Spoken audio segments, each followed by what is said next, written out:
जातं सहगना रघुनाथान्वितं तं सजीवं स्वाद्वैतं सावधूतं परिजनसहितं कृष्णचैतन्यदेवं श्रीराधाकृष्णपादान् सहगणललिता श्रीविशाखान्वितं च नमोऽयं विष्णुपदाय कृष्णप्रेष्ठाय भूतले श्रीमते भक्तिवेदांत स्वामिनिति नामिने नमस्ते सरस्वती देवे गौरवाणी प्रचारिणे निर्विशेष शून्यवादी पाश्चात्यदेशतारिणे वाञ्छाकल्पतरुभ्यश्च सिन्धुभ्येव च पतितानां पावनेभ्यो वैष्णवेभ्यो नमो नमः। जय श्री कृष्ण चैतन्य प्रभु नित्यानंद श्री अद्वैत गदाधर श्रीवासादि गौरभक्त वृंद। हरे कृष्णा कृष्णा कृष्णा हरे हरे, हरे राम राम राम हरे हरे। जय हरे कृष्ण महामंत्र की जय। श्लोक संख्या 3 से होगा ना।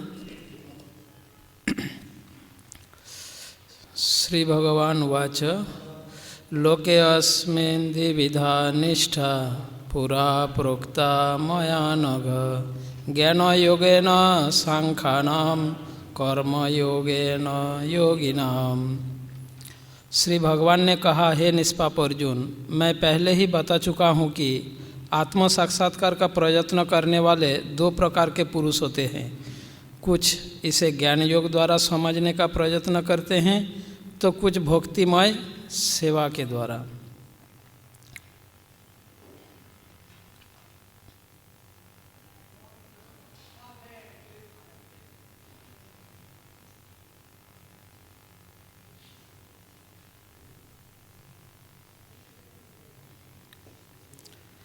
लोके अस्मिन् द्विविधा निष्ठा पुरा प्रोक्ता मया नघ। तो अर्जुन का प्रश्न था, इस श्लोक में भगवान अर्जुन के प्रश्न के उत्तर में यह बता रहे। क्या प्रश्न था कि आप जयसि चेत कर्मण्यस्ते मता बुद्धि जनार्दन तात्किं कर्माणि घोरे माम नियोजयसि केशव। तो यदि बुद्धि योग आपके मत के अनुसार, आपके विचार में अगर बुद्धि योग श्रेष्ठ है तो मुझे ऐसे घोर कर्म में क्यों नियोजित कर रहे हैं। इस प्रश्न के उत्तर में भगवान यह कह रहे हैं, जबकि अर्जुन भूल से कर्मयोग और बुद्धि योग में यह समझ बैठे कि कर्मयोग में कर्म अनुष्ठान करने की आवश्यक है और बुद्धि योग में कर्म करने की आवश्यकता नहीं है, ऐसे भूल से समझ गए। तो भगवान ये बता रहे हैं कि नहीं, आत्म साक्षात्कार के मार्ग में 2 प्रकार के लोग होते हैं। कुछ ज्ञान अनुशीलन के द्वारा परम सत्य, परम भगवान परम सत्य को समझने की प्रयास करता है, तो कुछ लोग भक्तिमय सेवा के द्वारा। और दोनों में ही उद्देश्य एक ही है, परम सत्य के संबंध में, हाँ, परम सत्य का अनुभव, परम सत्य की अनुभूति करना चाहते हैं। तो आत्म साक्षात्कार के प्रयत्न करने में 2 प्रकार के लोग हैं। तो यहाँ पर निष्ठा शब्द प्रयोग करते हुए भगवान यह समझा रहे हैं, द्विविधा निष्ठा है ना।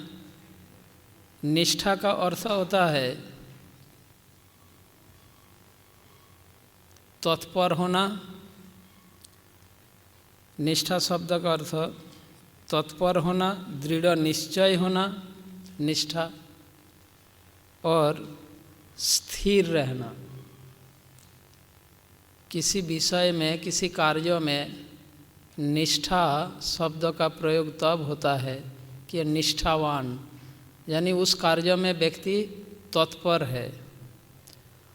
यह उस कार्यों में वो स्थिर है, उस कार्यों में वो दृढ़ निश्चय है। ये 3 अर्थ होता है निष्ठा शब्द के। लोके अस्मिन द्विविधा निष्ठा, लोके अस्मिन अर्थात संसार में, अस्मिन मतलब यह, इस संसार में 2 प्रकार के निष्ठा दिखा जाता है। किस विषय में?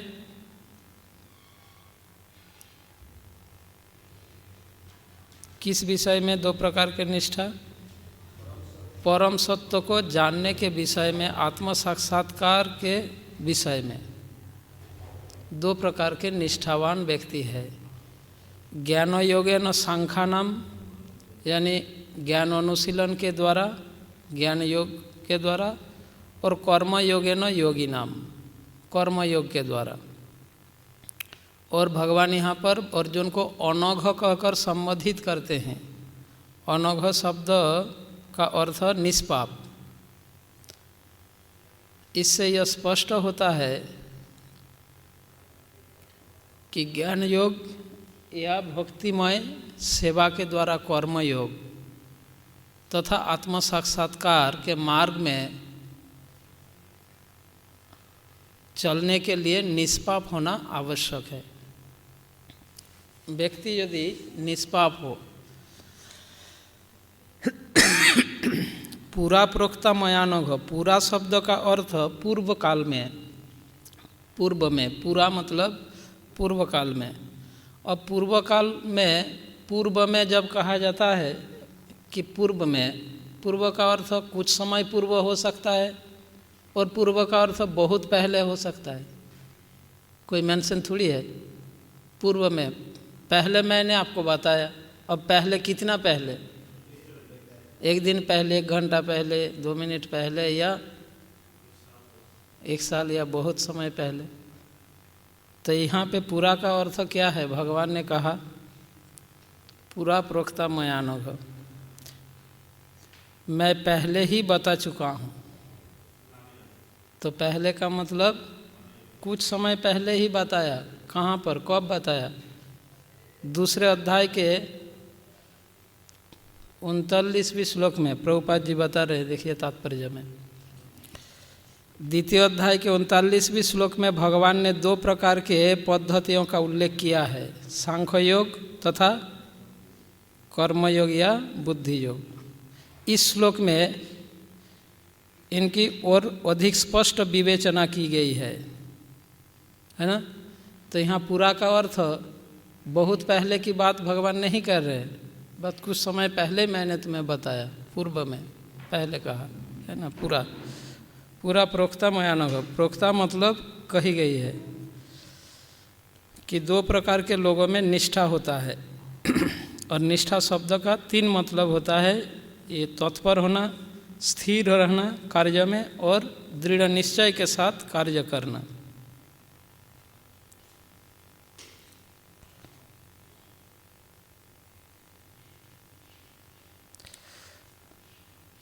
तो प्रभुपाद जी बताया, एक प्रकार के लोग जो सांख्ययोग अथवा आत्मा तथा पदार्थ की प्रकृति का वैश्लेषिक अध्ययन उन लोगों के लिए है जो व्यवहारिक ज्ञान तथा दर्शन द्वारा वस्तुओं का चिंतन एवं मनन करना चाहते हैं। दूसरे प्रकार के लोग कृष्ण भावनामृत में कार्य करते हैं, जैसा कि 2 अध्याय के कितना 61वें श्लोक में बताया गया है।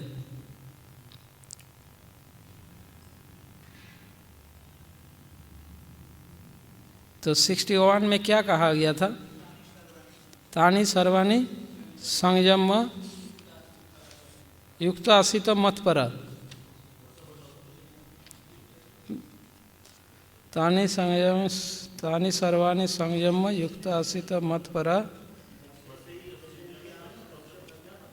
हाँ, बसे ही यस्येन्द्रियाणि तस्य प्रज्ञा प्रतिष्ठिता। जो इंद्रियों को पूर्णतः वश में रखते हुए इंद्रिय संयम करता है और अपनी चेतना को मुझ में स्थिर कर देता है, वह मनुष्य स्थिर बुद्धि वाला कहलाता है। यानी पूर्ण कृष्ण भावना भावित होकर जो श्री कृष्ण की सेवा करता है।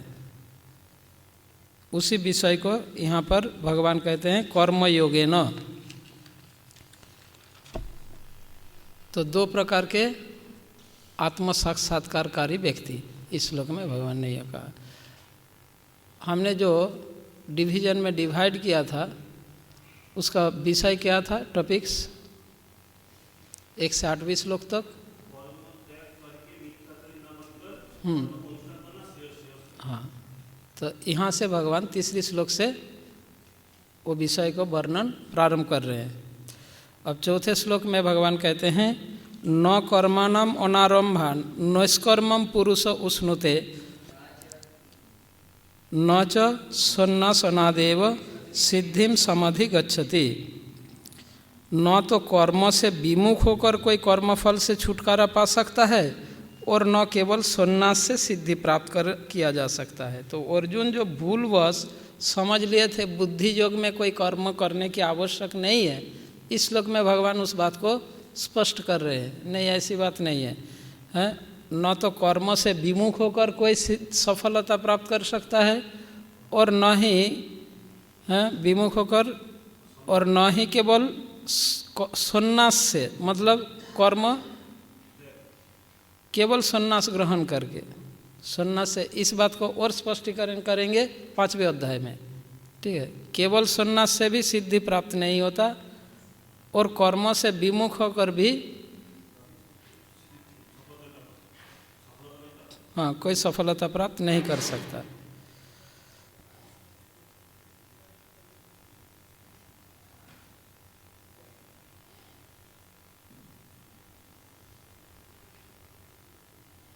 न कर्मणाम अनारंभान अनारंभात नैष्कर्मं न कर्मणाम अनारंभान, कर्म को आरंभ किए बिना, है ना, न कर्मणाम अनारंभान। यह कर्म का अर्थ नियत कर्म, नियत कर्म किए बिना। नियत कर्म प्रत्येक व्यक्ति के गुण तथा प्रकृति के गुण के अनुसार प्रत्येक व्यक्ति के लिए निर्दिष्ट स्वभाव नियत किया गया है। नियत कर्म का और भी अर्थ होता है। नियत कर्म का अर्थ जो पूर्व से ही निर्दिष्ट हो चुका है ना। तथा नियत कर्म का अर्थ शास्त्र निर्देशित कर्म। नियत कर्म के कोई अर्थ होता है, जैसे हम बोलते हैं उसका नियत ऐसा है, नियत में लिखा है, यानी पूर्व से देवताओं द्वारा निर्दिष्ट हो चुका है कि ऐसा होगा, है ना। तो नियत कर्म, यहाँ पर कर्म नाम, नियत कर्म के न कर्म नाम अनारंभान, कर्म को आरंभ किए बिना, यानी कर्म अनुष्ठान किए बिना। अनारंभात नैष्कर्मं पुरुष अश्नुते, पुरुष अश्नुते का अर्थ प्राप्त करता है। पुरुष मतलब मनुष्य, यानी कर्म किए बिना कोई भी सफलता को प्राप्त नहीं कर सकता। न च सन्यास अनादेव, न च सन्यासात एव सिद्धिम समधिगच्छति, और न ही केवल सन्यास से सिद्धि प्राप्त की जा सकती है। कभी कभी व्यक्ति यह सोचता है कि मैं अगर कर्म ही बंधन का कारण है, भगवत गीता के 15वें अध्याय में भगवान ने कहा, 15वें अध्याय के दूसरा श्लोक में, कामानुबंधिनी मनुष्य लोके या कर्मानुबंधिनी मनुष्य लोके, ऐसा कुछ है, कर्मानुबंधिनी मनुष्य लोके। कर्म है कर्मानुबंधिनी मनुष्य लोके, कर्म ही इस मनुष्य लोक में, इस संसार में कर्म ही मनुष्य को बंधन में बनता है। तो कर्म ही बंधन का कारण है, कर्म। तो यदि कोई व्यक्ति यह सोचे कि कर्म बंधन का कारण है, और तो यदि मैं कर्म न करूं तो मुझे बंधन प्राप्त नहीं होगा। अगर ऐसा सोचे, जैसे अर्जुन सोच रहे, मैं अगर युद्ध नहीं करूं तो मुझे पाप नहीं लगेगा, नरक में नहीं जाना पड़ेगा, मुझे बंधन का प्राप्ति नहीं होगा। अब भगवान अर्जुन के इस तर्क का उत्तर दे रहे, नहीं, कोई अगर ऐसा सोचे कि कर्म बंधन का कारण है और तो मैं कर्म न करूं, कर्म त्याग दूं तो मुझे बंधन का प्राप्ति नहीं होगा। तो भगवान कहते हैं न कर्मणम अनारंभात। कर्म अनारंभात मतलब आरंभ किए बिना, कर्म का अनुष्ठान किए बिना कोई कर्म के बंधन से मुक्त नहीं हो सकता। ऐसा अगर सोचे कि मैं कर्म नहीं करूँगा तो बंधन प्राप्ति नहीं होगा, यह गलत है। ऐसे बहुत उदाहरण है, कर्म न करने से बंधन प्राप्त हुआ, बहुत उदाहरण है। बल्कि कर्म न करने के कारण ही बंधन प्राप्त हुआ। जैसे एक उदाहरण, क्या जो गिरगिट का शरीर प्राप्त किए थे, नृग, महाराज नृग। महाराज नृग कर्म न करने के कारण यह बंधन प्राप्त हुआ था। जब ब्राह्मण आए न्याय मांगने के लिए तो सामने आया ही नहीं, है ना, वो अपने महल से बाहर नहीं आए। और इस कारण उनको, अगर वो कर्म करते, वहाँ आके विचार करते, दोनों का नहीं करते तो ये बंधन प्राप्ति नहीं होता। तो ब्राह्मण ने श्राप दे दिया। तो गिरगिट की तरह, हाँ, अलग अलग रूप धारण करते हैं। एक बार इसको भी दिया, मेरे को भी दान दिया, इसको भी दान दिया। अब हम, आप किसको दिया आप बता दो आके, मेरे को दिया या उस ब्राह्मण को दिया। एक गाय को दोनों को दान कर दिए थे ना। तो जिस कारण नृग राजा वो जब बाहर नहीं आए तो ब्राह्मणों ने श्राप दे दिया। तो कर्म न करने के कारण बंधन का प्राप्त हो गया। जैसे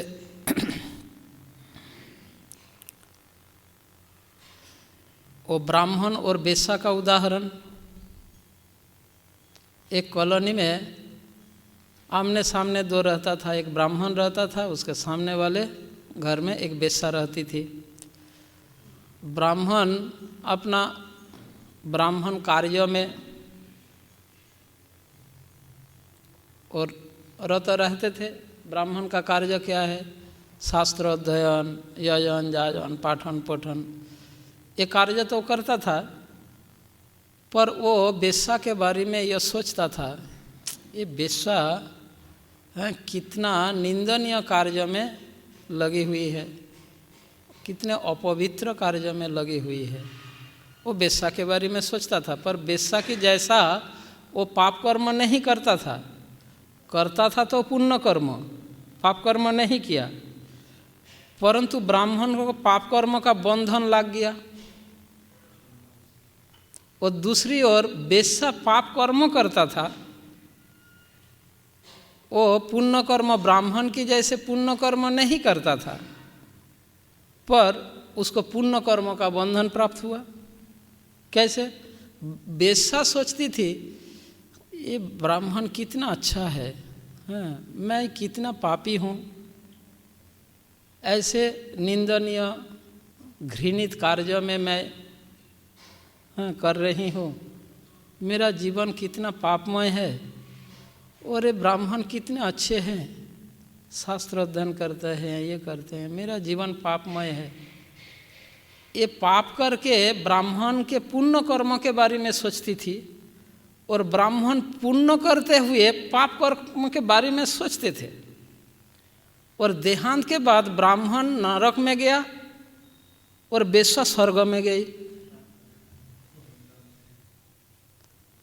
जब देहांत हुआ तो वेश्या को स्वर्गलोक प्राप्त हुई और ब्राह्मण को नरक में जाना पड़ा। ये ब्राह्मण तो पाप कर्म किया नहीं, फिर भी पाप कर्म का बंधन लग गए। और वेश्या पुण्य कर्म किया नहीं, पुण्य कर्म का बंधन लगा। वो पाप करते हुए पुण्य के विषय में सोचते थे, और ये पुण्य करते हुए पाप के बारे में सोचते थे। इसलिए यद्यपि जिसको जो बंधन प्राप्त हुआ वो कार्य तो वो किया नहीं, फिर भी वो ऐसा बंधन प्राप्त हो गए। तो भगवान ये समझा रहे न कर्मणा मनारंभन, ऐसा नहीं है कि कोई कर्म नहीं करता है तो उस कर्म का बंधन उसको नहीं लगेगा। इसको और स्पष्टीकरण करेंगे कि यदि कोई कर्मेंद्रियों को संयमित भी कर लेता है पर वो मन मन में चिंतन करता है, विषयों का अगर चिंतन करता है तो वह मिथ्याचार है, यानी वो एक तरफ से वो कर्म कर रहा है। तो इसी प्रकार एक उदाहरण एक और उदाहरण है। बृहस्पति के, देवगुरु बृहस्पति के शिष्य थे जिसका नाम था वर्तंतु। वर्तंतु नाम के बृहस्पति के शिष्य थे। एक बार देवगुरु बृहस्पति, ये वर्तंतु वो था उद्वालक नहीं, ऐसा कोई कौन सी मुनि के पुत्र थे वर्तंतु। तो वर्तंतु जब उनके गुरु जब बृहस्पति जब आए, उन्होंने अपने गुरु को प्रणाम नहीं किए और पैर फैलाकर बैठे थे। गुरु की तरफ ऐसे पैर फैलाकर बैठे थे, पाँव को आगे करके। गुरुदेव आए, न प्रणाम किया न सम्मान किया, कुछ नहीं किया, ऐसे बैठे थे। तो उनका जो नियत कर्म, कर्तव्य कर्म क्या था? गुरु को सम्मान करना। अब गुरु को सम्मान किया नहीं और बंधन प्राप्त हो गया। तो कर्म न करके ऐसा नहीं समझना चाहिए कर्म किया नहीं तो कर्म का बंधन नहीं लगेगा, ऐसी बात नहीं है। कर्म न करने से भी बंधन प्राप्त होता है। तो देवगुरु बृहस्पति, गुरु आए और वो प्रणाम भी नहीं किया, पैर फैलाकर सांड की तरह बैठा है। तो देव बृहस्पति ने उन्हें श्राप दे दिया कि तेरा व्यवहार एक सांड की जैसे हैं, तो सांड बन जा। तो वो सांड बन गए, तो बंधन का प्राप्ति हो गया। कर्म न करने से बंधन का प्राप्ति होता है। तो न कर्मणा मनारंभान, कर्म न करके कोई भी कर्म बंधन से मुक्त नहीं हो सकता। मतलब यह नहीं समझना चाहिए कि मैं कर्म नहीं किया तो कर्म का बंधन प्राप्त नहीं होगा। और दूसरी बात बताते हैं, कर्म न करना और संन्यास लेना है ना, केवल संन्यास लेने से भी सफलता प्राप्त नहीं होगा। इसका अर्थ यह है, कोई व्यक्ति अगर केवल संन्यास लेता है पर संन्यास आश्रम का धर्म आचरण नहीं करता, संन्यास आश्रम के कर्तव्य, करणीय कर्तव्य अगर आचरण नहीं करता, केवल संन्यास लेने से भी कर्म बंधन से मुक्त नहीं होंगे। अब कर्म न करना और संन्यास में अंतर क्या है?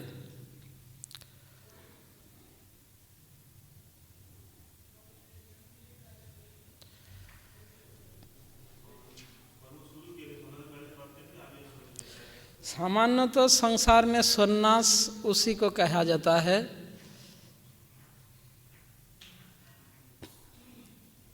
संसार, परिवार आदि त्याग करके जो त्याग देता है ना। अब यह संन्यास आश्रम दो प्रकार से हो सकता है। एक तो गृहस्थ जीवन में प्रवेश करने के पूर्व ही वो संन्यास ग्रहण कर सकता है, और दूसरा गृहस्थ आश्रम में जिम्मेदारी निभाने के बाद वो संन्यास आश्रम ग्रहण करता है। दोनों नियम निर्देशित है। संन्यास आश्रम ग्रहण करने के लिए यदि कोई गृहस्थ आश्रम में ऑलरेडी प्रवेश कर चुके हैं तो उसको पहले गृहस्थ आश्रम की कर्तव्य कर्मों को, जिम्मेदारियों को निभाना चाहिए। उसके बाद वो सन्यास ग्रहण कर सकता है। या तो उस गृहस्थ आश्रम में प्रवेश करने से पहले किए बिना ही वो सन्यास आश्रम ग्रहण कर सकता है। अब दोनों स्थिति में सन्यास ग्रहण करने के बाद जो गृहस्थ आश्रम में प्रवेश किए बिना सन्यास आश्रम को स्वीकार करता है, पर मन मन में गृहस्थ के कार्यकलापों का चिंतन करता है, तो सन्यास लेने पर भी वो कर्म बंधन से मुक्त नहीं होगा। और दूसरी ओर जो गृहस्थाश्रम के जिम्मेदारियों निभाया, फिर सन्यास ग्रहण किया, पर सन्यास ग्रहण करने के बावजूद वो गृहस्थ के कार्यकलाप विषय में ही चिंतन कर रहा हो, तो ऐसे सन्यास ग्रहण करने से कोई सफलता प्राप्त नहीं करेगा। यह भगवान समझा रहे। केवल सन्यास का अर्थ यह है कि केवल सन्यास लिए पर सन्यास आश्रम के धर्म को वो पालन न कर रहा हो, तो भी वो सफलता प्राप्त यानी कर्म बंधन से वो छुटकारा नहीं प्राप्त कर सकता। नैष्कर्मम, कर्म बंधन से छुटकारा पाना, नैष्कर्मम। तो यहाँ पर एव शब्द प्रयोग करें, सन्यासात एव शब्द प्रयोग करके, मतलब केवल सन्यास ग्रहण करके कोई कर्म बंधन से छुटकारा नहीं प्राप्त कर सकता। यानी सन्यास आश्रम ग्रहण करके चाहे वो गृहस्थ जीवन के पूर्व ही लो या गृहस्थ आश्रम के जिम्मेदारी निभाने के बाद सन्यास में ग्रहण करें, दोनों स्थिति में ही उनके गृहस्थ जीवन के कार्यकलापों के विषय में चिंतन नहीं करना चाहिए, है ना। आज के दिन में बहुत से ब्रह्मचारी हैं जो कृष्ण भावनामृत में हम देखते हैं, अनमैरिड गृहस्थ, दिखने में ब्रह्मचारी पर रियलिटी में अनमैरिड गृहस्थ। अनमैरिड गृहस्थ समझते हैं? हाँ, व्यवहार उसका गृहस्थ की भांति, दुनिया का चिंता, इस्कॉन से अगर मेरे को निकाल देंगे तो मेरा क्या होगा, है ना। बहुत से इनसिक्योरिटी, है ना, ऐसा चिंतन आज के हमारे इस्कॉन में ये बहुत ही ये भक्तों के ब्रह्मचारियों के मन में ये बहुत ही मतलब चिंता का विषय है। क्या होगा, मेरे को निकाल देंगे तो क्या होगा, कहाँ जाऊँ, क्या करूँ। अगर घर परिवार छोड़ के आए हो तो कृष्णा पर डिपेंड रहो, जो होगा होगा, है ना। पर हमारे ऐसा चिंतन होता है। तो भगवान यही समझा रहे हैं, चाहे विवाहित होने के पूर्व हो चाहे विवाहित के बाद हो, दोनों स्थिति में, किसी भी स्थिति में व्यक्ति को वो यदि अपने आश्रम के अनुसार कर्तव्य कर्म का अनुष्ठान नहीं करता तो वो कर्म के बंधन से मुक्त नहीं हो सकता। तो अर्जुन सोच रहे थे कि मैं अगर यह युद्ध न करूं तो युद्ध का फल का बंधन मुझे प्राप्त नहीं होगा। भगवान बता रहे ऐसी बात नहीं है।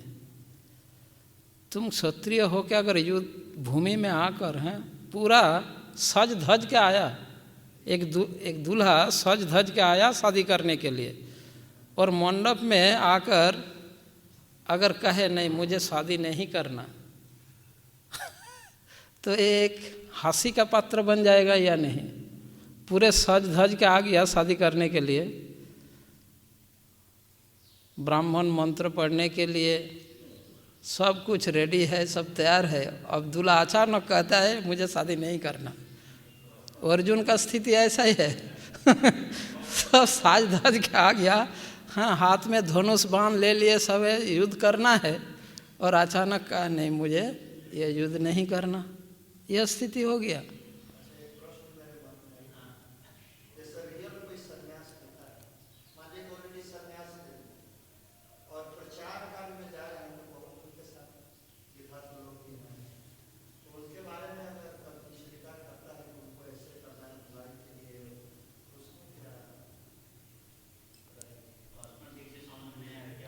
ना उनका प्रश्न यह है, कोई सन्यासी जब प्रचार कार्य में जाते हैं, प्रचार कार्य की सहायता के लिए कोई गृहस्थ भक्त उनके साथ है। अब सन्यासी गृहस्थ भक्तों को इंस्ट्रक्शन दे रहे हैं कि आपके गृहस्थ आश्रम में यह करना चाहिए, ऐसा करना चाहिए, ये जिम्मेदारी निभाना चाहिए, वो जिम्मेदारी निभाना चाहिए। इस स्थिति में सन्यासी गृहस्थ के कार्यकलापों के विषय में तो सोच रहे हैं, क्या यह सन्यासी का कर्म बंधन का कारण बन जाएगा? यही प्रश्न है। हाँ, समझ गया। नहीं, इसको वो सन्यासी का बंधन का कारण नहीं होगा, क्योंकि यहाँ पर यह कहा जा रहा है सन्यासी अगर यह सोचे, वो सन्यास आश्रम ग्रहण किया और अपने पत्नी के या बच्चे के बारे में सोच रहा हो, मैं तो सन्यास ले लिया, मेरा बेटा क्या कर रहा है ना। यद्यपि सन्यास लिया पर वो घर में ही पड़ा है ना, वो घर में पड़ा है, गृह मेधी ही नहीं। ऐसे सन्यासी को बांतासी कहलाता है। बांतासी मतलब जो कुत्ता को बांतासी बोलते हैं, जो अपना ही उल्टी अपने खुद का भोजन करता है, उल्टी करके उस उल्टी को भोजन करना, उसको बांतासी बोलते हैं। अपना उल्टी खुद भोजन करना। सन्यासी मतलब उल्टी कर दिया, फिर उल्टी को भोजन नहीं करना चाहिए ना, तो बांतासी हो जाएगा। हाँ, तो पर वो दूसरों को जो इंस्ट्रक्शन दे रहे, वो खुद के बारे में यह नहीं सोच रहे, उसमें उनका बंधन का कारण नहीं है।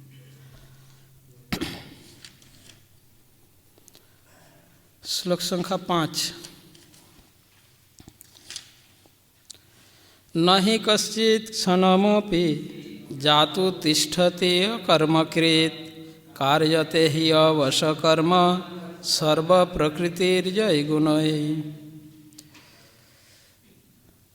एक बात मैं बोलना चाह रहा था चौथे श्लोक में, नहीं में बात है, ठीक है। 5वें श्लोक में न हि कश्चित् क्षणमपि जातु तिष्ठति अकर्मकृत् कार्यते ही अवशकर्म सर्व प्रकृतिर जय गुणैः। प्रत्येक व्यक्ति को प्रकृति से अर्जित गुणों के अनुसार विवश होकर कर्म करना पड़ता है, अतः कोई भी एक क्षण भर के लिए भी बिना कर्म किए नहीं रह सकता।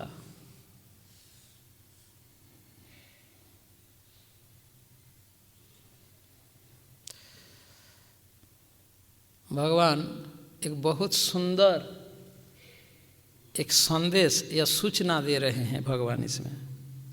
प्रत्येक व्यक्ति को प्रकृति से अर्जित गुणों के अनुसार विवश होकर कर्म करना पड़ता है, अतः कोई भी एक क्षण भर के लिए भी बिना कर्म किए नहीं रह सकता। इस भौतिक संसार में कोई भी जीव ऐसा नहीं है जो किसी क्षण वो प्रकृति के गुणों के वशीभूत न रहा हो।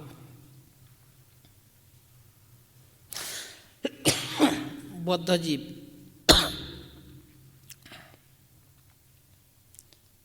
है ना,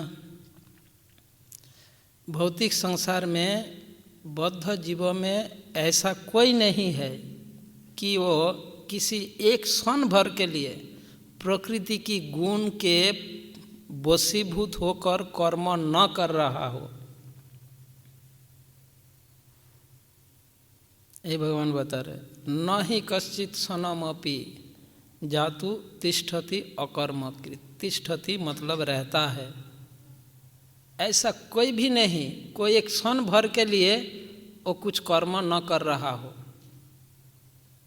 प्रकृति के गुण के द्वारा वशीभूत होकर प्रत्येक जीव विवश होकर सारे कार्य कर रहे हैं। कार्यते ही अवश्य कर्म सर्व प्रकृतिर्जयी गुणोई। और इसका स्पष्टीकरण आगे और करेंगे, प्रकृति क्रियमाणानि गुणै कर्माणि सर्वश, उसमें है ना। प्रकृति के गुण सारे कार्य करते हैं। जीवात्मा मिथ्या अहंकार के कारण यह सोचता है कि मैं कर रहा हूँ, वास्तव में प्रकृति के गुण सारे कार्य कर रही है। पर प्रकृति के गुण के द्वारा हम इतना सम्मूढ़ हो गए, इतने वशीभूत है हम, इतने प्रकृति के गुण जीवात्मा की चेतना को इस प्रकार से आच्छादित कर दिया, मोहित कर दिया। वो इस स्थिति को नहीं समझ पाता कि प्रकृति की गुण सारे कार्य कर रही हैं, और मतलब मैं बाध्य होकर प्रकृति की गुण मुझे प्रत्येक कार्य करने में विवश कर रही है। इस स्थिति को वो नहीं समझ पाते। जैसे कि अभी हम यहाँ पर बैठे हैं, हम सुन रहे हैं, बोल रहे हैं, बैठे हैं। सामान्य दृष्टि में हमें लग रहा है कि मैं अपने स्वतंत्र इच्छा से बोल रहा हूँ। आपको लग रहा है कि आप अपने स्वतंत्र इच्छा से सुन रहे हैं, जबकि वास्तविकता यह नहीं है। प्रकृति की गुण हमें यह करने में बाध्य कर रही है। विवश होकर हम यह कार्य कर रहे हैं, पर इसको हम नहीं समझ पा रहे हैं। कैसे? देखिए, जब हम सुन रहे हैं तो हमें ऐसा लग रहा है मेरा इच्छा, मैं सुन रहा हूँ, मेरा इच्छा होगा मैं नहीं सुनूंगा, है ना। पर रियलिटी ऐसा है नहीं। जब तक मेरे अंदर सत्वगुण प्रधान रहेगा तब तक मैं सुन सकता हूँ, मतलब सुनूंगा। जैसे ही मेरे अंदर रजोगुण बढ़ जाएगा, प्रधान हो जाएगा, रजोगुण वृद्धि हो जाएगा, रजोगुण प्रधान हो जाएगा, या तो मैं यहाँ से उठकर चला जाऊंगा, विचलित हो जाऊंगा, और यदि मैं बैठा भी रहूं मेरा मन कहीं और भटकता रहेगा, मैं सुनूंगा नहीं। तो बताओ, ये सुनने का कार्य कौन कर रहे हैं? जैसे ही मेरे अंदर तमोगुण बढ़ जाएगा,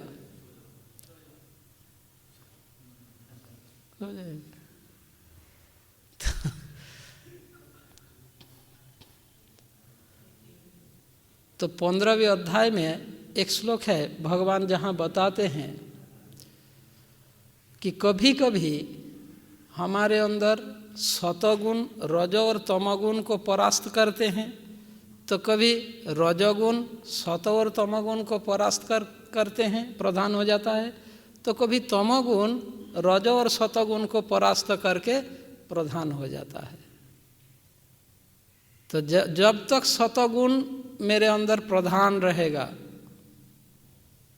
तब तक मैं सुन सकता हूँ, मतलब सुनूंगा। पर ऐसी इस स्थिति को हम नहीं समझ पाते हैं। प्रकृति के गुण द्वारा हम ऐसे मोहित हो गए, हमें ऐसा लगने लगता है कि मैं अपने स्वतंत्र इच्छा से कर रहा हूँ। यही बात आगे और स्पष्ट करेंगे भगवान। तो पहला श्लोक में अर्जुन ने पूछा था कि हे केशव, यदि आपके मत के अनुसार बुद्धि अधिक श्रेष्ठ है तो आप मुझे कर्मों में क्यों लगाना चाहते हैं, है ना, कर्मों में क्यों लगा रहे हो। अर्जुन के इस प्रश्न का इस विचार पर आधारित था कि बुद्धि योगी को किसी स्थिति में कार्य करने की आवश्यक नहीं है। इस अंडरस्टैंडिंग के आधार पर अर्जुन ने भगवान से यह प्रश्न पूछे थे, जो चर्चा मैं कल ऑलरेडी किए हैं, है ना। अर्जुन की इस अंडरस्टैंडिंग के आधार पर ही ये भगवान से यह प्रश्न पूछे थे कि बुद्धि योग की स्थिति में कोई कार्य करने की आवश्यकता नहीं होता है। ये उनका अंडरस्टैंडिंग था खुद का। इसीलिए उसने पूछा कि यदि बुद्धि योग श्रेष्ठ है तो मुझे कर्म में क्यों नियोजित कर रहे हैं। तो भगवान अर्जुन के इस विचार का यहाँ पर खंडन कर रहे हैं कि ऐसा कोई स्थिति नहीं होता जिस स्थिति में कोई व्यक्ति प्रकृति की गुणों से विवश होकर कार्य नहीं कर रहा हो। भौतिक संसार में ऐसा कोई स्थिति नहीं होता, किसी के लिए ऐसा कोई स्थिति नहीं है कि वो प्रकृति के गुण के द्वारा विवश होकर कार्य नहीं कर रहा हो। जो पूर्ण कृष्ण भावना भावित है वो भी कार्य करते हैं, पर वो यह जानता है ये मैं नहीं कर रहा हूँ, प्रकृति की गुण कर रही है, इसलिए उन कार्यों में वो लिप्त नहीं होता,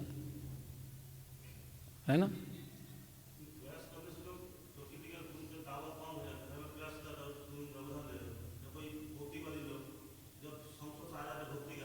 यह बात भगवान ने, ये बात जो कह रहे हैं उन व्यक्तियों के लिए, उन जीवों के लिए जो प्रकृति के गुण द्वारा प्रभावित है। जो गुणातीत व्यक्ति है उनकी बात अलग है। माधवेंद्र पुरी को प्रकृति की गुण वशीभूत नहीं कर पाते, नहीं कर सकते।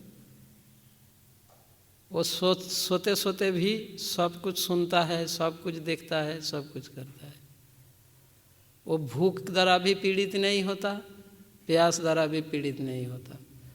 कोई कुछ देता है तो लेता है जितना आवश्यक, नहीं देता है तो भी कोई परेशान नहीं है। मिला नहीं तो नहीं मिला, कोई बात नहीं, है ना, अजाचक। ये गुणातीत व्यक्ति। पर यहाँ पर गुणातीत व्यक्ति की बात भगवान नहीं कर रहे हैं, पर जो प्रकृति के गुण द्वारा प्रभावित है, इनमें से ऐसा कोई भी व्यक्ति नहीं है जो एक क्षण भर के लिए भी प्रकृति के गुण द्वारा विवश होकर कार्य न कर रहा हो। तो अर्जुन जो सोच रहे थे कि मैं ना करूं तो मुझे बंधन प्राप्त नहीं होगा, भगवान कह रहे ऐसा हो ही नहीं सकता, कि ऐसा किसी के लिए एक क्षण भर की टाइम भी नहीं हो सकता जो प्रकृति के गुण द्वारा प्रभावित होकर कार्य न कर रहा हो। ये भगवान कह रहे हैं। तो भगवान उन व्यक्ति के लिए कर रहे हैं जो कृष्ण भावनामृत में न हो, जो पूर्ण कृष्ण भावना भावित नहीं है, जो श्री कृष्ण की पूर्ण शरणागत नहीं हुआ है, उनके लिए यह बात लागू है। न हि कश्चित् क्षणमपि यातु तिष्ठति अकर्मकृत।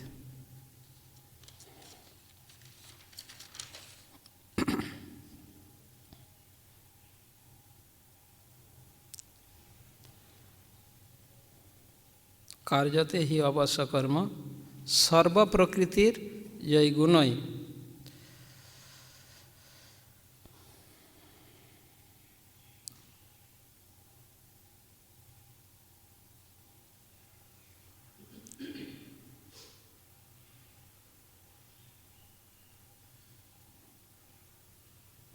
भगवान प्रत्येक जीव के हृदय में विराजमान है ना। अंतर्यामी परमात्मा के रूप में ईश्वर सर्वभूतानां हृदयेश अर्जुन तिष्ठति। फिर आगे भ्रामयन सर्वभूतानि यंत्र आरूढ़ानि माया। तो उस श्लोक में भगवान ये बताते हैं, कौन सी अध्याय में, 18 अध्याय में, 18 अध्याय के 61 श्लोक में। तो जिसमें भगवान यह कहते हैं, हे अर्जुन, परमेश्वर भगवान अंतर्यामी के रूप में प्रत्येक जीव के हृदय में विराजमान है और भौतिक शक्ति निर्मित इस शरीर रूपी यंत्र में जीवात्मा सवारी बनकर, माया देवी उसको सवारी बनाकर इस यंत्र में घुमा रहे हैं। यह बात भगवान ने बताया। भगवान का कहना यह है कि जीवात्मा सर्वे सर्वा नहीं है। कोई भी जीवात्मा, सर्वे सर्वा बोलते हैं ना, सर्वे सर्वा मतलब वो स्वयं सब कुछ करे, ऐसी नहीं है। जीव सदैव भगवान के नियंत्रण में है और भगवान की बहिरंगा शक्ति भौतिक प्रकृति के द्वारा ये सर्वथा नियंत्रित होकर सारे कार्य कर रही है। तो यदि कोई व्यक्ति, जैसे आज के दिन में अगर कोई व्यक्ति यह सोचे कि मैं सरकार को नहीं मानता, गवर्नमेंट को नहीं मानता और गवर्नमेंट की निर्देश के अनुसार वो कार्य नहीं करता, गवर्नमेंट के कानून को वो फॉलो नहीं करता, अनुसरण नहीं करता,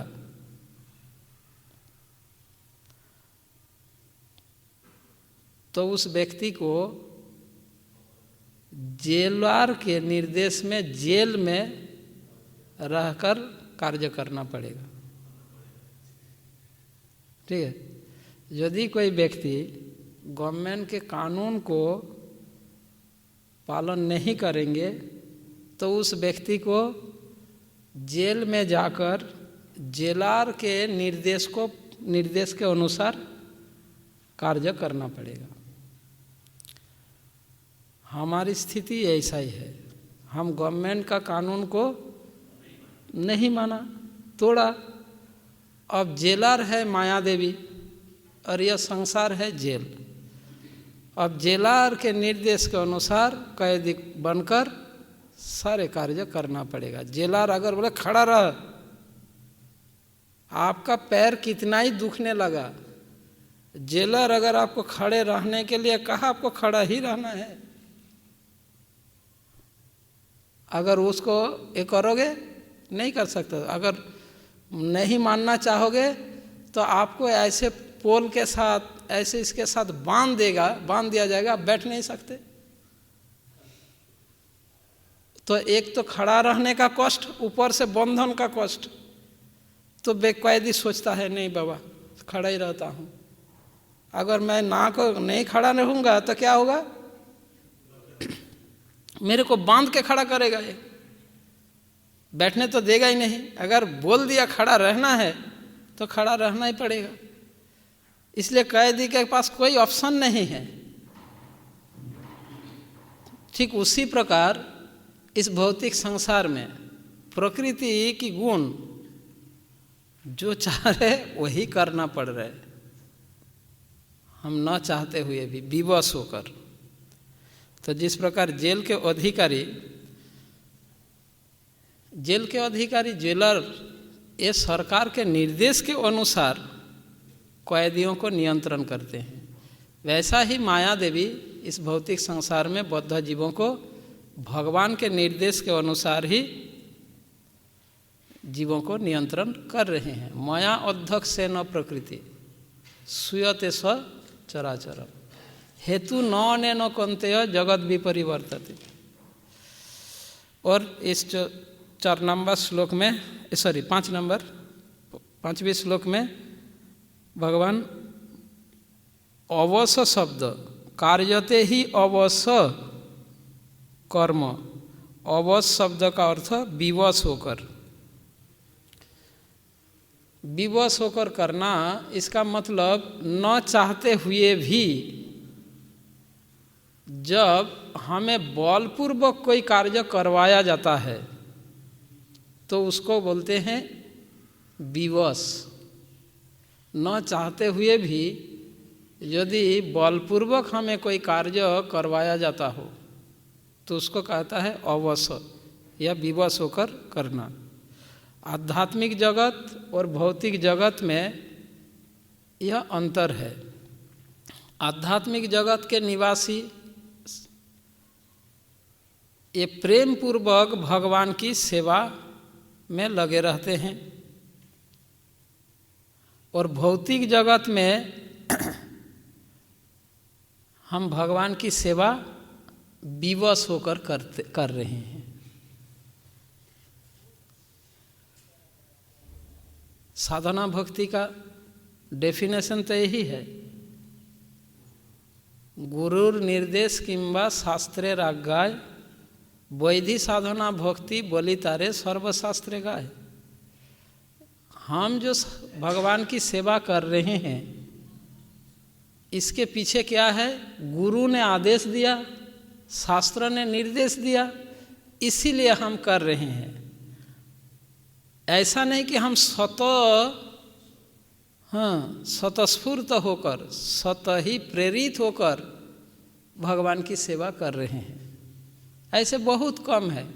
अगर कोई कर रहा है तो वो तो भौतिक जगत में होकर भी वो तो जीवन मुक्त व्यक्ति है। पर हमारी स्थिति क्या है? हम स्वाभाविक रूप से नहीं कर रहे हैं, विवश होकर कर रहे हैं। हमारे गुरु ने आदेश दिया 16 माला जप करना है, इसीलिए मैं 16 माला जप कर रहा हूँ। अगर गुरु कह देना जितना हो सके करो, कुछ ही दिनों में वो एक राउंड में भी आ जाएगा। हाँ, कुछ दिन बाद माला ही गायब हो जाएगा। बताओ, हम जो 16 माला जप करते हैं इसके पीछे गुरु का आदेश हमें विवश कर रहे हैं।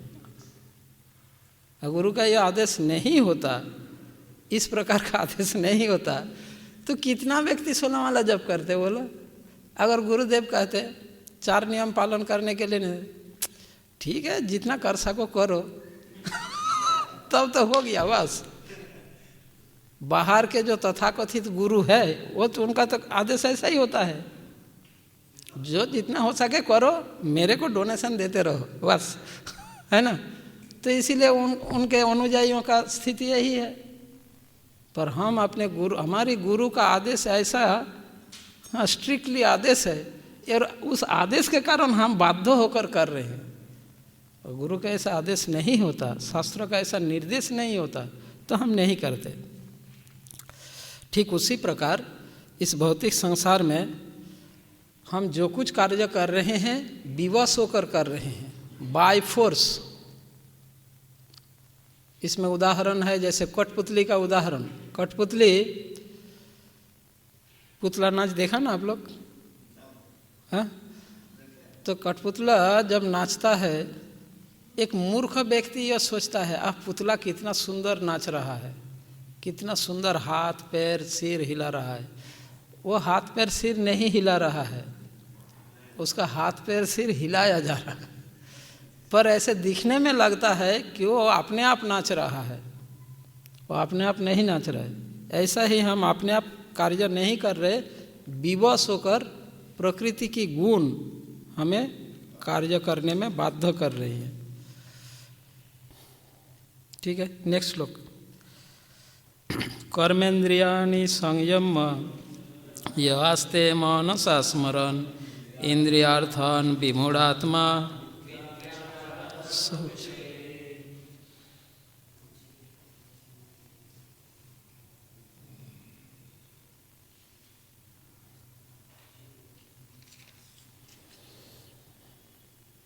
अनुवाद।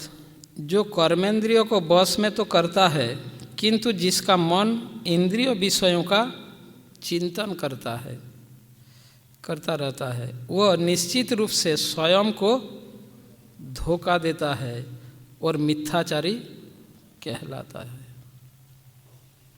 तो इस श्लोक में भगवान यह कह रहे हैं, कोई व्यक्ति बाहर से एक्सटर्नली कर्म न करते हुए यदि मन के द्वारा, मन के अंदर इंद्रियों के विषयों का चिंतन करता है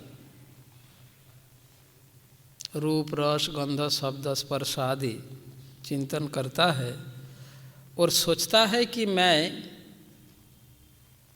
कोई कर्म नहीं कर रहा हूँ, तो वो स्वयं स्वयं को धोखा दे रहा है और वो एक मिथ्याचारी है। ठीक है, यह भगवान बता रहे।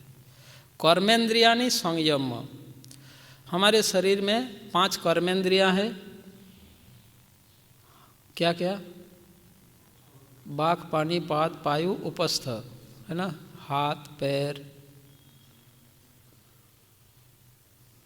और गोदा उपस्थ और वाणी यानी जीवा। तो ये 5 कर्मेंद्रिय और 5 ज्ञानेंद्रियां हैं, आँख कान नाक जीभ और त्वचा। 5 ज्ञानेंद्रियों के 5 विषय है, रूप रस गंध शब्द स्पर्श।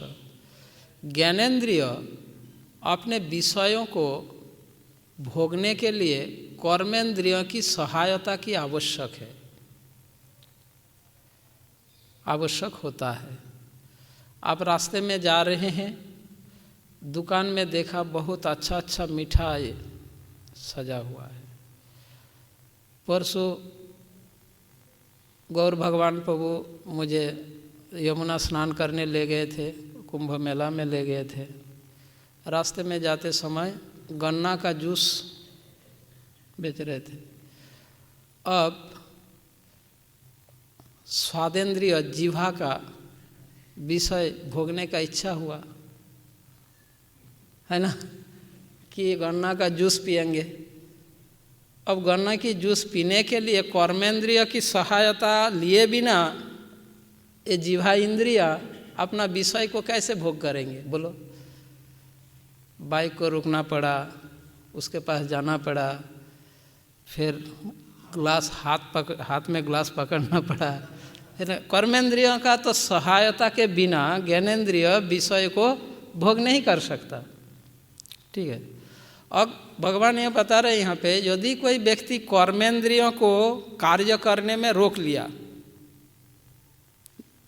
विषय भोगने के लिए, ज्ञानेंद्रियों के विषय को भोगने के लिए वो कर्मेंद्रिय को रोक लिया, विषय भोगने नहीं दे रहा है, नहीं जूस नहीं पीना, चलो, है ना। अगर ऐसा कर भी लिया और मन में अगर वो सोचने लगे गन्ना का जूस बहुत अच्छा देता था, वो लड़का, वो व्यक्ति गन्ना का जूस बहुत अच्छा देता है, अगर गन्ना का जूस पीता अच्छा लगता, हाँ, वो गन्ने के जूस को विषय में सोच रहा है। भले ही वो गन्ने की जूस पिया नहीं, पर गन्ने के जूस पीने के बारे में सोच रहा है। कर्मेंद्रियानि संयम यास्ते मनसा स्मरण, जो मन में विषयों का चिंतन करता है। इंद्रियार्थान विमूढ़ात्मा, इंद्रियार्थान मतलब विषयों को, इंद्रियार्थान शब्द का इंद्रियों के विषय, यास्ते मनसा स्मरण इंद्रियार्थान, इंद्रियों के विषयों का चिंतन, मन में चिंतन करता है, वो विमूढ़ आत्मा, वो एक विमूढ़ आत्मा है और मिथ्याचारी है। विमूढ़ आत्मा, भगवत गीता में भगवान बद्ध जीवों के लिए 4 डिग्री दिए हैं। जैसे इस संसार में ये अज्ञानियों का 4 डिग्री, जैसे ज्ञानियों का डिग्री प्राप्त होता है ना, 10वीं पास, 12वीं pass degree, BA BSc BCom master degree या कोई MBA BBA जो भी है, ऐसे ज्ञानियों को डिग्री प्राप्त होता है। और ज्ञानियों का सर्वोच्च डिग्री क्या है आज के दिन में?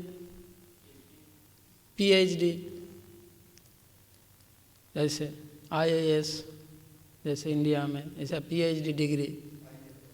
तो ऐसा उसी प्रकार अज्ञानियों को भी भगवान ने डिग्री दिए हैं, 4 डिग्री है। मूर्ख, मूढ़, विमूढ़, सम्मूढ़। अज्ञानियों का सर्वोच्च डिग्री है सम्मूढ़, समझे? जैसे ज्ञानियों का सर्वोच्च डिग्री PhD, ऐसे अज्ञानी का सर्वोच्च डिग्री है सम्मूढ़। यानी मूर्ख, मूढ़, विमूढ़ और सम्मूढ़ ये सभी अज्ञानी है। जैसे 10वीं पास, 12वीं पास, डिग्री पास, मास्टर डिग्री पास, PhD, ये सभी ज्ञानी है, पर ज्ञानी का धरातल अलग अलग है, लेवल अलग अलग है। सभी ज्ञानी है, शिक्षित है, एजुकेटेड है, सभी एजुकेटेड है, पर एजुकेशन का अलग अलग स्तर है। ऐसा ही ये सभी अज्ञानी है, इन अज्ञानियों का अलग अलग लेवल है। मूर्ख ऐसे अज्ञानी है जो उनमें ज्ञान का अभाव है, पर अगर प्रयास किया जाए तो उसको अज्ञान से मुक्त किया जा सकता है।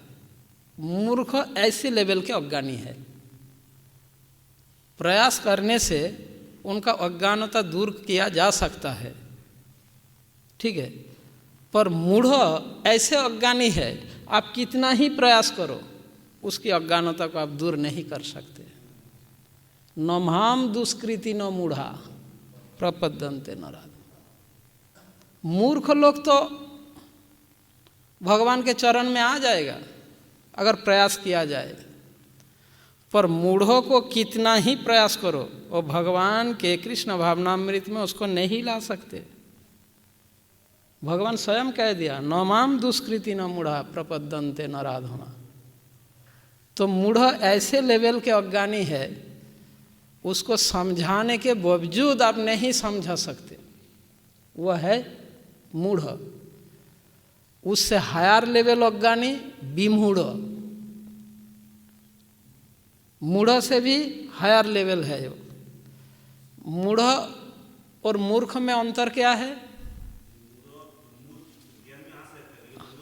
कभी नहीं आएगा। अब विमूढ़ उससे भी एक लेवल ऊपर, जैसे जो 12वीं पास हो गया उसके पास तो 10वीं पास का डिग्री है ही, पर एक्स्ट्रा डिग्री है 12वीं पास। और जो डिग्री पास कर गया BA BSc BCom, तो उसके पास 10वीं पास और 12वीं पास 2 डिग्री तो है एक्स्ट्रा, और तीसरा डिग्री है। ठीक ऐसा ही विमूढ़ ऐसा अज्ञानी है, मूर्ख का गुण तो है उसमें, मूढ़ का गुण भी है और एक्स्ट्रा गुण है। वो एक्स्ट्रा गुण क्या है? विमूढ़। विमूढ़ को अगर आप समझाने की प्रयास करेंगे वो तो समझेगा नहीं। जो मूढ़ का जो गुण है वो गुण तो उसमें है ही, वो डिग्री तो है ही ना, तब तो वो विमूढ़ में गया। वो समझेगा तो नहीं, उल्टा आपको समझाने की प्रयास करेगा। विमूढ़ को समझाने जाएंगे वो समझेगा नहीं, उल्टा आपको समझाने की प्रयास करेंगे। यह है विमूढ़, ठीक है। और इससे भी हाईएस्ट डिग्री है सम्मूढ़। ये चारों डिग्री भगवान ने गीता में दिए हैं अज्ञानियों को। तो वो श्लोक आएगा सम्मूढ़ वाला, तब हम चर्चा करेंगे, ठीक है। तो भगवान यहाँ पे कहते हैं इंद्रियार्थान यास्ते मनसा स्मरण इंद्रियार्थान, इंद्रियों के विषयों का मन में चिंतन करता है वो विमूढ़ आत्मा। यानी वो सोचता है कि मैं कुछ नहीं कर रहा हूँ, वो स्वयं स्वयं को धोखा दे रहा है और वो मिथ्याचारी है। तो कर्मेंद्रियों को संयमित करके ज्ञानेंद्रियों के विषयों को भोगने में कर्मेंद्रियों को रोकना ही कर्मेंद्रियानी संयम। मैंने गन्ने का जूस पीने का उदाहरण दिया, जैसे अभी ऐसे बहुत शास्त्रों में भी उदाहरण है।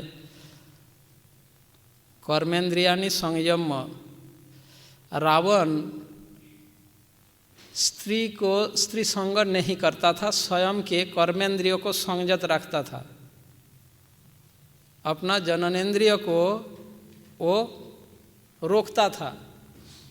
कर्मेंद्रियानी संयम, क्योंकि उन्हें श्राप प्राप्त हुआ था, वो किसी स्त्री का संग करने जाएगा तो उसका मृत्यु हो जाएगा। इसीलिए वो कर्मेंद्रियों को संयम तो करता था, पर मन मन में वो स्त्री संग का चिंतन करता था।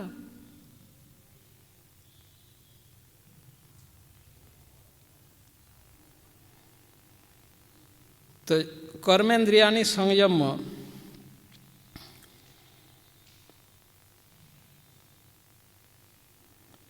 पर कृष्ण भावना भावित व्यक्ति की स्थिति ऐसा नहीं है। वो कर्मेंद्रियों को संयत करते हैं और मन में विषयों का चिंतन नहीं करता, जबकि एक सामान्य व्यक्ति कर्मेंद्रियों को यदि वो संयत कर लिया पर मन में अगर विषयों का चिंतन करता है तो वो मिथ्याचारी है और स्वयं स्वयं को धोखा देते हैं। रघुनाथ दास गोस्वामी को जब चैतन्य महाप्रभु ने क्रिटिसाइज किए, जगन्नाथ मंदिर के सिंह द्वार में वो खड़े होते थे तो महाप्रभु ने उसका निंदा करके कहा ये वेश्यावृत्ति है ना, तो वहाँ पे खड़ा होना उन्होंने छोड़ दिया, बंद कर दिया।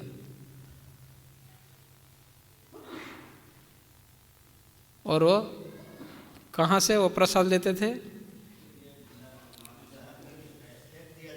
जो फेंक दिया जाता था, वो सड़ा हुआ चावल प्रसाद वो लेते थे। ऐसे ही जो कृष्ण भावना भावित होते हैं वो बहुत कार्यों को ऐसे कर्मेंद्रियों को संयमित करते हैं, पर कर्मेंद्रियों को संयमित करके यदि कोई मन मन में इंद्रियों के विषयों का चिंतन करेगा तो वो मिथ्याचारी होंगे। ठीक है, ऐसे ही जो अस्ते मनसा स्मरण, जो इंद्रियों के विषयों का मन में चिंतन करता है।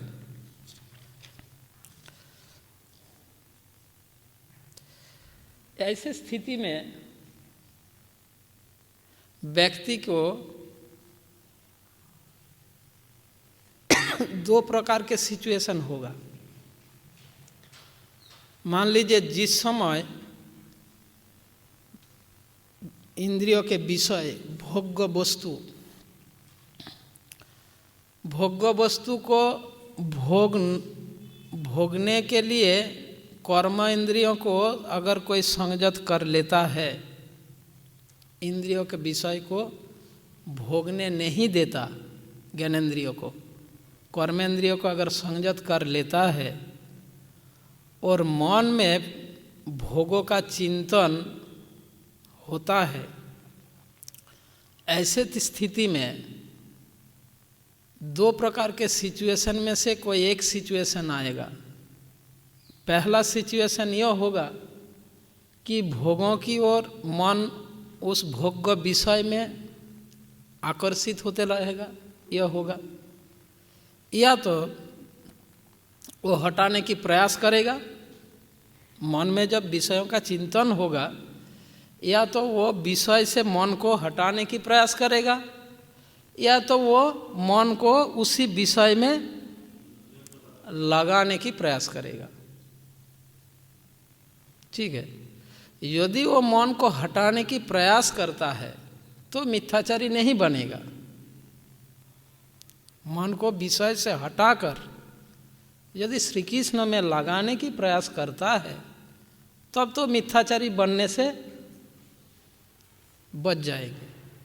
पर यदि मन को स्वतंत्रता दे दे, मन विचरण कर रहे विषयों में, तब तो मिथ्याचारी बनेंगे। तो ये दो स्थितियों में से ये स्थिति, दोनों स्थिति आता है जब मन कर्मेंद्रियों को रोक लिया। ठीक है, मैं व्यावहारिकता में, जैसे संसार के लोगों के लिए, पिताजी ने, पुत्र ने कहा पिताजी मैं सिनेमा जाऊंगा, है ना, पिताजी ने मना कर दिया। अब वो कर्मेंद्रियों को रोक लिया, सिनेमा घर नहीं गया, पर मन मन में उस सिनेमा के बारे में मन जा रहा है। अगर वो लड़का अगर वो व्यक्ति अगर मन को वहाँ से हटाकर अपने कार्यों में लगा ले तब तो मिथ्याचारी नहीं बनेंगे। ऐसा ही हमारे कृष्ण भावनामृत में भी हम सभी के लिए भी यह नियम लागू है। यदि मन में विषय कर्मेंद्रियों को रोक लिया पर मन वह चाहते हैं तो मन को वहाँ से हटाने की हम प्रयास करते हैं तो हम मिथ्याचारी बनने से बच सकते हैं। और यदि व्यक्ति उससे हटाने के बजाय उसमें और नियोजित करने की प्रयत्न करेगा तब तो मिथ्याचारी वो बनेंगे। ठीक है, नहीं तो यह प्रश्न आ जाएगा आप लोगों का, ऐसा तो प्रैक्टिकली हमारी होता ही रहता है तो क्या हम सभी मिथ्याचारी हैं? नहीं भी है और हो भी सकते हैं। हाँ, जिनको जो मन को उस विषय से हटाने की प्रयत्न नहीं कर रहा है तो वो तो मिथ्याचारी बन रहे हैं, परंतु जो प्रयास कर रहे हैं तो वो अगर वो हटाकर श्री कृष्ण में लगाने की प्रयास करेंगे तो कृष्ण सहायता करेंगे, उस विषय से मन को हाँ श्री कृष्ण के चरणों में वो नियोजित कर सकता है।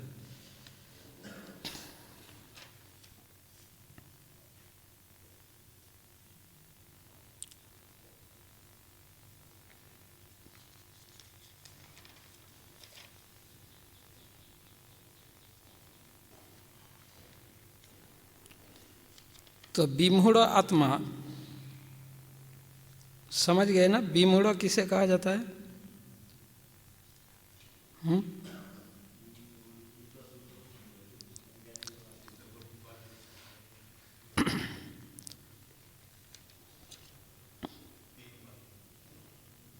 विमूढ़ आत्मा ऐसा है जो दिखावटी,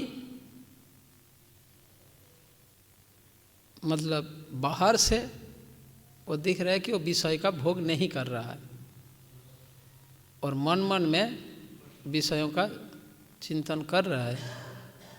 तो दिखावटी बाहर के लोग दिख रहा है कि ये कितना वैरागी है, कितना त्यागी है ना? ऐसे व्यक्ति को विमूढ़ात्मा कहा जा रहा है, जो दूसरों स्वयं को भी धोखा दे रहे हैं और दूसरों को भी धोखा दे रहे हैं, ऐसे विमूढ़ात्मा। हाँ, कपटी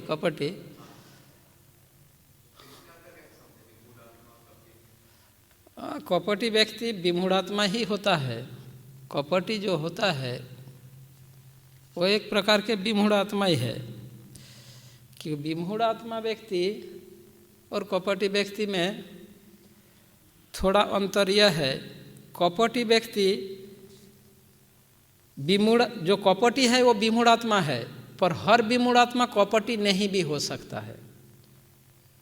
जैसे कि जो कपटी है ये स्वयं को भी धोखा देता है, दूसरों को भी धोखा देता है, पर विमूढ़ात्मा वो स्वयं को धोखा देता है और दूसरों को धोखा नहीं भी दे सकता है। वो स्वयं को धोखा देगा तो उसको विमूढ़ात्मा कहा जाएगा, पर कपटी तब कहा जाएगा जब वो स्वयं को धोखा देने के साथ साथ दूसरों को भी धोखा दे रहा हो। यानी कपटी और मिथ्याचारी दोनों एक ही है, पर विमूढ़ात्मा और कपटी में थोड़ा अंतर है। जो मिथ्याचारी है वो कपटी है, कपटी और मिथ्याचारी में कोई अंतर नहीं। ठीक है, मिथ्याचारो सौच्यते, उस व्यक्ति को मिथ्याचारी कहा जाता है। मिथ्या झूठ, आचारी मतलब आचरण करने वाला, इसको मिथ्याचारी इसलिए कहा जाता है कि परिणाम के दृष्टि से भी ये मिथ्याचारी है और संसार के दृष्टि से भी मिथ्याचारी है और कर्मों के दृष्टि से भी ये मिथ्याचारी है। परिणाम के दृष्टि से दिखा जाए, परिणाम में क्या कर रहे, वो कर्मों का जैसे ऐसा उसका परिणाम क्या होगा। ऐसे व्यक्ति जो वैराग्य का दिखावा कर रहा हो पर मन में वो विषयों का चिंतन कर रहा है, विषय रस आस्वादन कर रहा है, तो क्या वो कृष्ण को प्राप्त करेगा? कृष्ण को प्राप्त करेगा क्या? तो परिणाम में झूठ हो जाएगा ना। जो परिणाम के दृष्टि से अगर विचार करेंगे तो वो एक मिथ्याचारी है कि उन्हें जो प्राप्त होना है वो तो प्राप्त नहीं होगा। और यदि उसको संसार के दृष्टि में दिखा जाए वो भी मिथ्याचार है। संसार को, बाहर के लोगों को दिखा रहे कि वो वैरागी है, जबकि वो एक भोगी है, वैरागी नहीं है। और यदि कर्मों की दृष्टि से देखा जाए, वो सोच रहा है कि वो कर्म नहीं कर रहे हैं, जबकि उनके द्वारा कर्म हो रहा है।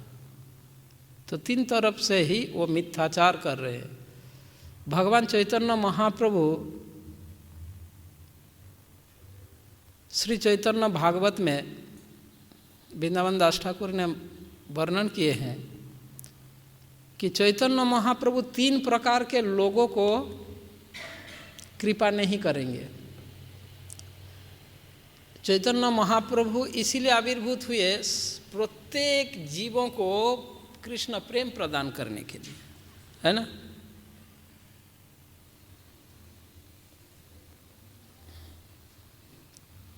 पात्रा पात्र नाही जाने नाही स्थाना स्थान, यही जहा पाए तहा करे प्रेम दान। चैतन्य महाप्रभु इतने उदार है, ये योग्य अयोग्यता पर विचार किए बिना सभी को प्रेम दान कर रहे हैं, करते हैं। इसीलिए रूप गोसाई पाद गौरांग महाप्रभु के प्रणाम मंत्र में यह कहा, नमो महावदन्नाय कृष्ण प्रेम प्रदायते। पात्रा पात्र नहीं जाने, ये योग्य है या योग्य नहीं है, यह गौरांग महाप्रभु विचार नहीं किए। जिसको मिला उसी को कृष्ण प्रेम दे दिए। वही चैतन्य महाप्रभु तीन प्रकार के लोगों को कृष्ण प्रेम प्रदान नहीं कर रहे हैं। वो क्या है? वृंदावन दास ठाकुर ने बताते हैं, सवारे करीब गौर चंद्र से उद्धार, व्यतिरिक्त निंदुक कोइतब दुराचार। निंदा करने वाला, कोइतब मतलब कपटी, मतलब मिथ्याचारी, ये जो यहाँ पे कहा गया। एक तो निंदा करने वालों का, कपटी मिथ्याचारी को, और दुराचारी। मिथ्याचार और दुराचार में अंतर क्या है? मिथ्याचारी यह समझ नहीं रहा है कि वो विषयों का भोग रहा है। दुराचारी समझता है और समझकर ऐसा करता है।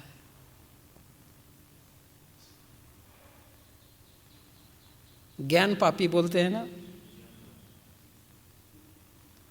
तो ये तीन प्रकार के लोगों को चैतन्य महाप्रभु कृपा नहीं करते।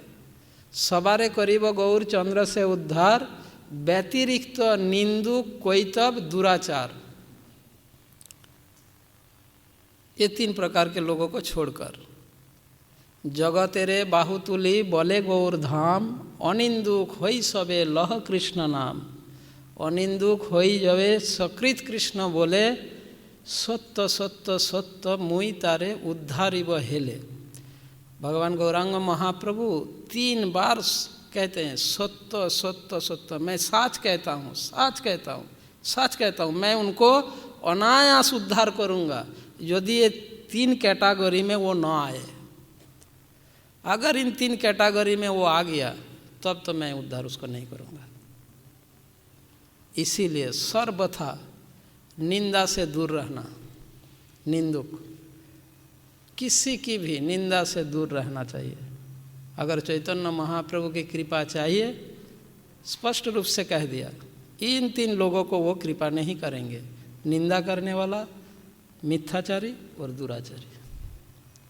इन तीनों से दूर रहेंगे, आप कितना ही पापी क्यों ना हो, भगवान गौरांग महाप्रभु उद्धार करेंगे। आप निश्चिंत रह सकते हैं। जगाए माधाय ये 3 कैटेगरी में नहीं आए। पापी तो थे, पर निंदा, कपटी और दुराचारी, इस कैटेगरी में वो नहीं आए थे।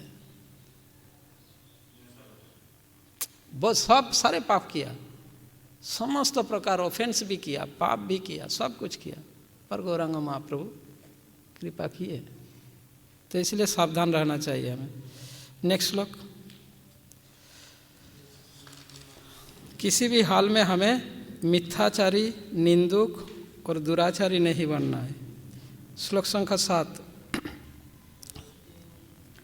यस्तीन्द्रियाणि मनसा नियमारंभते अर्जुन कर्मेन्द्रियै कर्मयोगम असक्तः स विशिष्यते।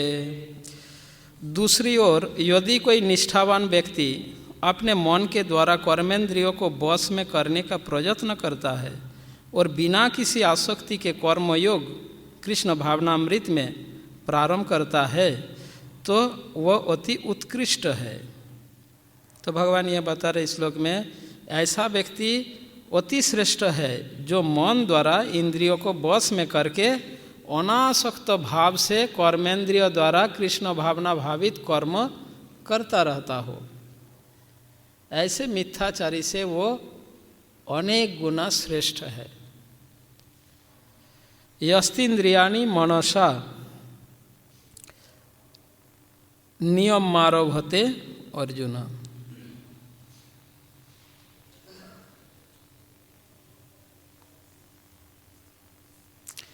हमारे शरीर में जो ज्ञानेंद्रियां है, इसका कार्य है इन इंद्रियों के द्वारा हम इस संसार के विषय, वस्तु, स्थान आदि के विषय में हम ज्ञान प्राप्त करते हैं, इसलिए इनको ज्ञानेंद्रिय कहा जाता है ना।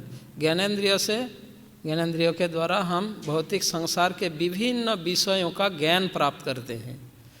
उसी प्रकार कर्मेंद्रिय से हम विभिन्न प्रकार के कर्म कार्य करते हैं। अब भगवान यस्तीन्द्रियाणि मनसा नियम आरभते अर्जुन।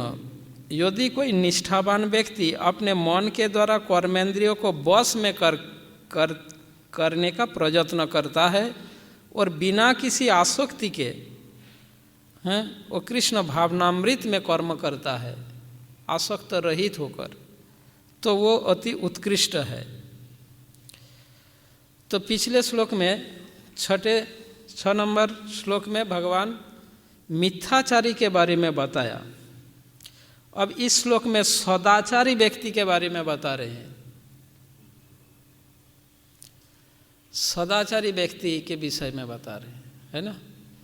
जो हमारा टॉपिक्स है, कर्म त्याग करके, कर्तव्य कर्म त्याग करके मिथ्याचारी न बनकर कृष्ण भावनामृत में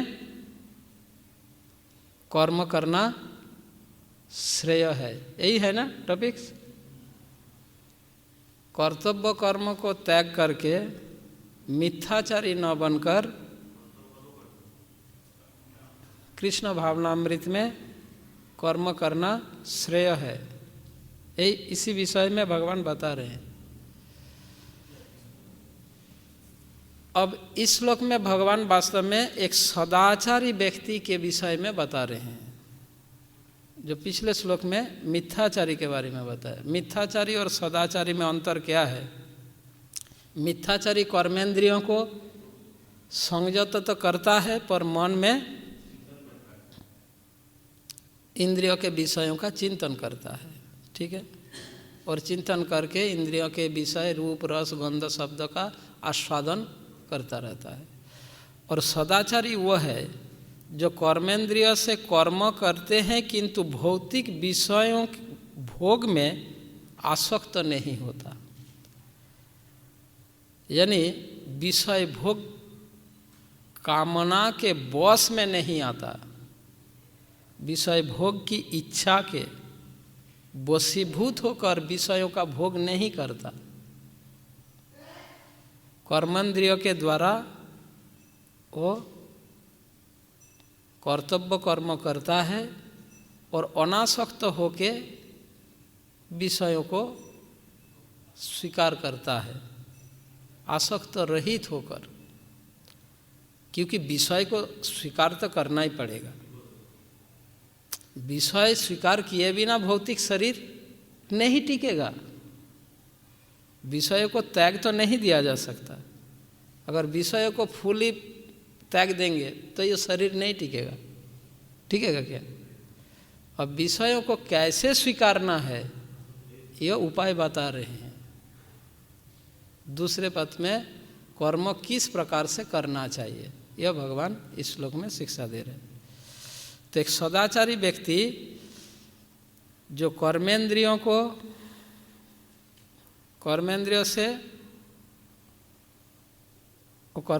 को संयमित करते हैं अपने मन के द्वारा वशीभूत करके, और भौतिक विषय भोग का कामना के वशीभूत नहीं होता है।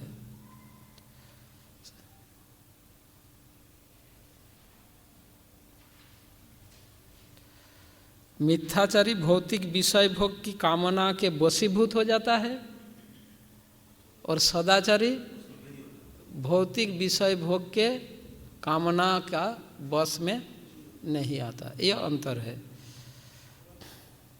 तो मन के द्वारा इंद्रियों को वश में करता है। यस्तेन्द्रियाणि मनसा नियम आरभ्यते अर्जुन।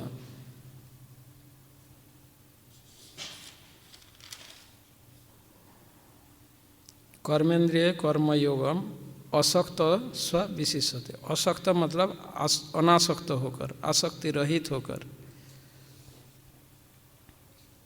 प्रभुपाद जी श्लोक के तात्पर्य में यह बता रहे हैं, लंपट जीवन और इंद्रिय सुख के लिए छद्म योगी का मिथ्या वेश धारण करने की अपेक्षा अपने कर्मों में लगे रहकर जीवन लक्ष्य को, जो भवबंधन से मुक्त होकर भगवत धाम को जाना है, प्राप्त करने के लिए कर्म करते रहना अधिक श्रेयस्कर है।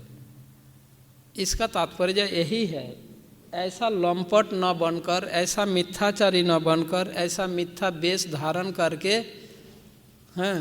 ऐसा दिखावा न करके बहुत गुना अच्छा है हमें जो स्थिति प्राप्त हुआ है। प्रत्येक व्यक्ति को जो जो स्थिति, कोई चंडाल कुल में जन्म लिया है, कोई उसमें जन्म लिया, कोई उसमें, वो अपने हिसाब से कर्म कर रहा है, भले ही वो भगवान की भक्ति नहीं कर रहा है, वो अपना कर्म फल भोग रहा है। धीरे धीरे वो अपना कर्तव्य कर्म अगर करते रहे, उनका धीरे धीरे प्रगति होता रहेगा। परंतु यदि कोई ऐसा दिखावा करे, उसका तो और उसका प्रगति तो होगा नहीं, अधपतन हो जाएगा। इसीलिए कोई व्यक्ति भले ही वो भगवान की भक्ति नहीं कर रहे, प्रभुपाद जी आगे चलकर उदाहरण देंगे, एक झाड़ूदार भी श्रेष्ठ है ऐसा बताएंगे। इस तात्पर्य में प्रभुपाद ने बताया।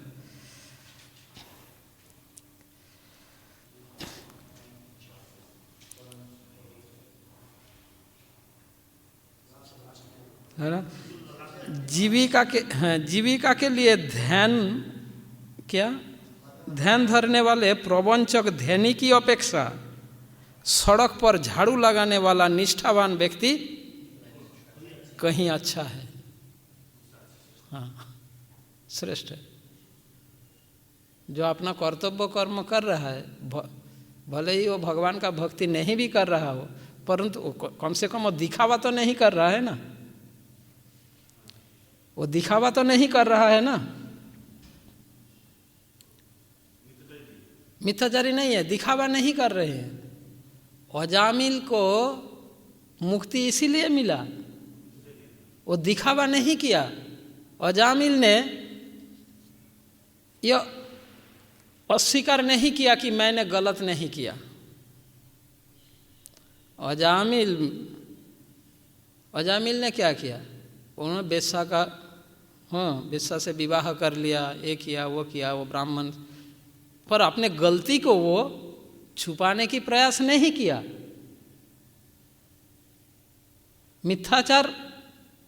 उन्होंने मिथ्याचारी नहीं बने।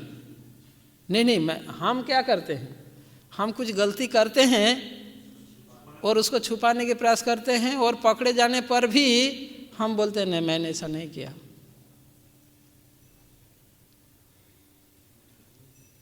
तो ऐसे व्यक्ति के लिए प्रगति नहीं हो सकता। उससे बहुत गुना अच्छा है जो अपना कर्तव्य कर रहे हैं, भले ही भगवान की भक्ति नहीं कर रहा हो, और धीरे धीरे स्टेप बाय स्टेप उसका प्रगति होता रहेगा।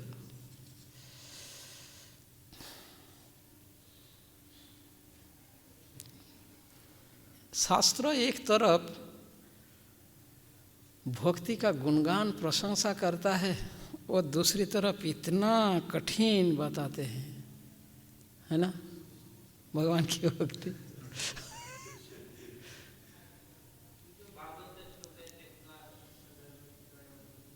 हाँ, तो शास्त्र कि जैसे जब ऐसे बात को सुनते हैं तो डर लगने लगता है ना, और जब भक्ति की ग्लोरिफिकेशन सुनते हैं इतना आसान है, इतना ये है, तो भक्ति में मन लगता है। ठीक है, अब श्लोक संख्या 8। नियतम कुरु कर्म त्वं कर्मज्ञयो हि अकर्मण शरीर यात्रापि चते न प्रसिद्धयेत अकर्मण। अपना नियत कर्म करो, क्योंकि कर्म न करने की अपेक्षा कर्म करना श्रेष्ठ है। अब इस श्लोक में भगवान कम्प्लीटली बता रहे हैं कर्म न करने की अपेक्षा कर्म करना श्रेष्ठ है। कर्मों के बिना तो शरीर निर्वाह भी नहीं हो पाएगा, नहीं हो सकता।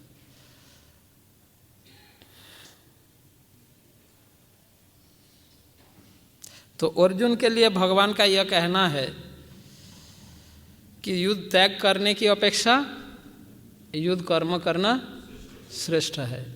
और संसार के जीवों के लिए भगवान का यह शिक्षा है कि कर्म त्याग करने की अपेक्षा कर्म का अनुष्ठान करना श्रेष्ठ है। और क्योंकि बिना कर्म किए तो हम रह भी नहीं सकते, और बिना कर्म किए हमारी शरीर निर्वाह भी नहीं हो पाएगा। कम शरीर निर्वाह के लिए भी तो कर्म करना है।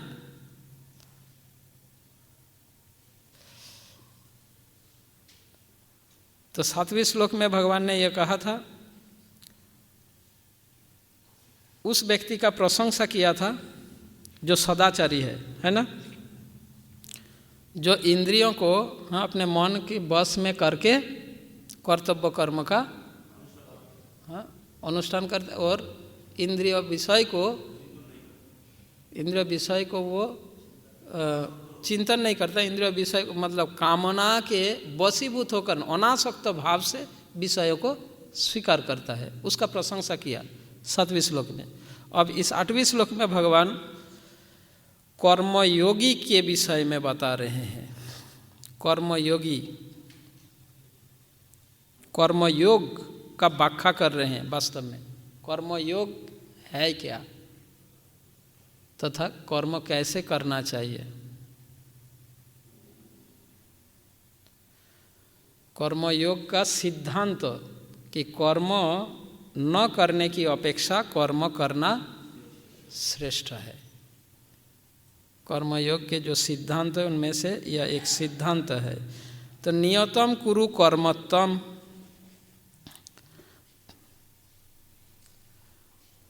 नियतम कुरु कर्मत्तम, तम का अर्थ तुम, नियतम कुरु कर्मत्तम, तुम अपना नियत कर्म करो, है ना, अपना नियत कर्म करो।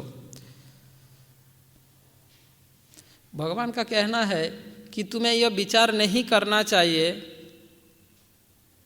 कि यह कर्म अच्छा है, यह कर्म बुरा है।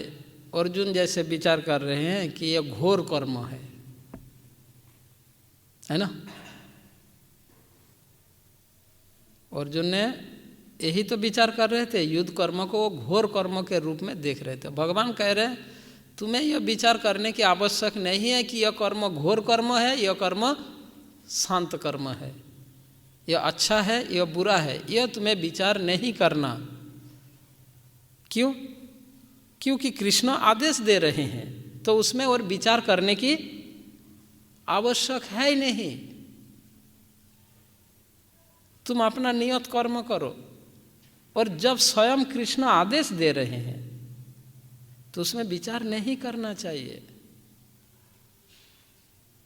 जैसे आप रास्ते में जा रहे हो, ट्रैफिक सिग्नल में रेड लाइट जल रहा है और ट्रैफिक पुलिस वहाँ पर खड़े हैं।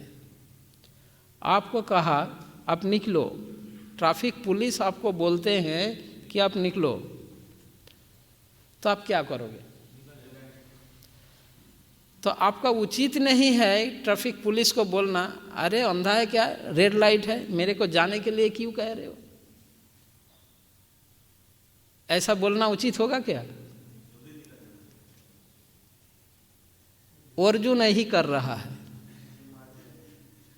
अर्जुन यही कर रहा है। अर्जुन ट्रैफिक पुलिस के रूप में कृष्ण है, रेड लाइट है, किसी को हत्या करना पाप है, ठीक है, रेड लाइट है। अब अर्जुन को बोल रहे हैं ट्रैफिक पुलिस के रूप में, तुम निकलो, रेड लाइट है, निकलो। अब अर्जुन बोल रहा है क्यों, यहाँ रेड लाइट है, दिखाई नहीं देता। ऐसा ही हो रहा है। तो ठीक जिस प्रकार चाहे रेड लाइट हो, ग्रीन लाइट हो, ऑरेंज लाइट हो, जहाँ स्वयं ट्रैफिक पुलिस आपको निकालने के लिए कहते हैं, तो आपको बिना विचार के निकालना चाहिए। जो होगा वो संभालेगा, उसने कहा आपको जाने के लिए, है या नहीं? उसमें तर्क देना उचित नहीं है। वही बात भगवान बता रहे हैं, तुम चिंता मत करो, इसमें विचार मत करो कि ये घोर कर्म है, ये शांत कर्म है, ये अच्छा है, ये पाप है, ये पुण्य है। जब भगवान आदेश दे रहे हैं स्वयं, तो वहाँ ट्रैफिक रूल्स, कानून से भी, कानून को नियंत्रण करने वाला स्वयं जब है, तो वो जब स्वयं आदेश देते हैं तो वहाँ उचित नहीं है। और युधिष्ठिर महाराज का मिस्टेक वही हुआ था। हाँ, भगवान ने युधिष्ठिर महाराज को कहा क्या, बोलो अश्वत्थामा मर गया। युधिष्ठिर सोच रहे कैसे बोलूँ, ये तो झूठ है। अरे झूठ हो साच हो, जब झूठ साच सबसे परे जो है, वो जब बोलते हैं तो बोल दो ना, परेशानी क्या है? सारे साच झूठ जिस पर आधारित है, वो जब स्वयं कहते हैं, चाहे वो झूठ हो या साच हो, तुम्हें प्रॉब्लम क्या है? हम झूठ क्यों नहीं बोलते? बोलो, पाप लगेगा। तो पाप लगेगा तो क्या होगा? भगवान के पास जाने में रुकावट आएगा। और भगवान खुद कहते हैं तो तुम्हें प्रॉब्लम क्या है? पर इतना विचार नहीं कर पाए। इसीलिए भगवान गीता में बता रहे हैं, किम कर्म किम अकर्म इति कवयोपि अत्र महिता। क्या करना चाहिए, क्या नहीं करना चाहिए, विचारवान विवेकवान व्यक्ति भी भ्रमित हो जाता है। युधिष्ठिर महाराज जैसे विवेकवान व्यक्ति भी भ्रमित हो गया। और भगवान के पास इतना टाइम नहीं थी कि युधिष्ठिर महाराज को सोचने के लिए टाइम दिया जाए। युधिष्ठिर महाराज बहुत बड़े विवेकवान व्यक्ति है, पर भगवान के पास टाइम नहीं है कि उसको विचार करने के लिए टाइम दे सकते हैं। तो इसीलिए कृष्ण समझ गए युधिष्ठिर के हृदय की भाव। भीम को तुरंत कहा, भीम जाओ उस हाथी को मार के लाओ, है ना। अब देखो, हर स्थिति में भगवान सब कुछ जानते हैं। 7वें अध्याय में भगवान ने कहा, वेदाहम समतीतानि वर्तमानानि चार्जन।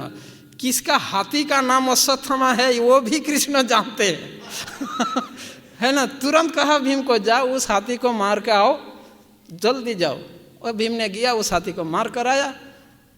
अब युधिष्ठिर को कहते हैं, युधिष्ठिर अब तुम बता सकते हो ना कि अश्वत्थामा मर गया या हाथी है? बोला हाँ, ये तो मैं कह सकता हूँ तब ने युधिष्ठिर ने कहा, अश्वत्थामा हत इति गज, ये हाथी है। पर वो पाठ को भगवान ने सुनने नहीं दिया किसी को। हाँ, आवाज़ कर दिया, ऐसा आवाज़ कर दिया, अश्वत्थामा मर गया इतना तो सुनने दिया, और बाकी पाठ को सुनने नहीं दिया। पर युधिष्ठिर तो कोई झूठ कहा ही नहीं। अगर युधिष्ठिर के विचार में देखेंगे, युधिष्ठिर में बिल्कुल झूठ नहीं कहा।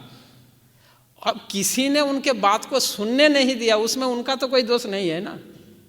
वो तो सच ही कहा कि अश्वत्थामा मर गया और वो हाथी है ना। तो फिर भी युधिष्ठिर महाराज का रथ जमीन पर आ गए। संसार के लोग व्याख्या करते हैं युधिष्ठिर महाराज ने झूठ कहा इसलिए उसका रथ जमीन पर आए। अरे वो तो झूठ कहा ही नहीं, भगवान की बात को नहीं माना, वहीं पे उसका अधर्म हो गया, इसीलिए रथ नीचे आ गया। तो ऐसा विवेकवान व्यक्ति भी नहीं समझ पाते, इसलिए भगवान कहते हैं तो अर्जुन को भगवान यह कह रहे हैं कि तुम्हें ये चिंतन नहीं करना, विचार नहीं करना, क्या अच्छा है क्या गलत है, क्या करना क्या नहीं करना, ये चिंतन मत करो, तुम अपना नियत कर्म करो, यही भगवान कह रहे हैं। नियत कर्म क्या होता है? नियत कर्म ऐसा कर्म जो स्वभाव के अनुसार निर्धारित हो जाता है। 18 अध्याय के स्वभाव नियतम कर्म ऐसा एक श्लोक है।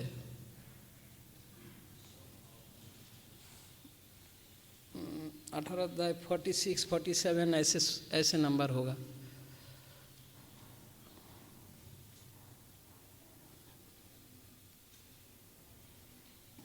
देख सकते हैं क्या? पूरा श्लोक पढ़िए ना। परधर्म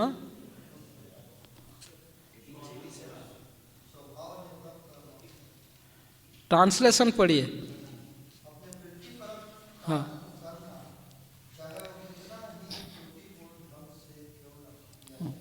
यानी नियत कर्म का अर्थ वृत्तिपरक कर्म। नियत कर्म का एक अर्थ होता है वृत्तिपरक कर्म, स्वभावजात कर्म, स्वभाव के अनुसार कर्म।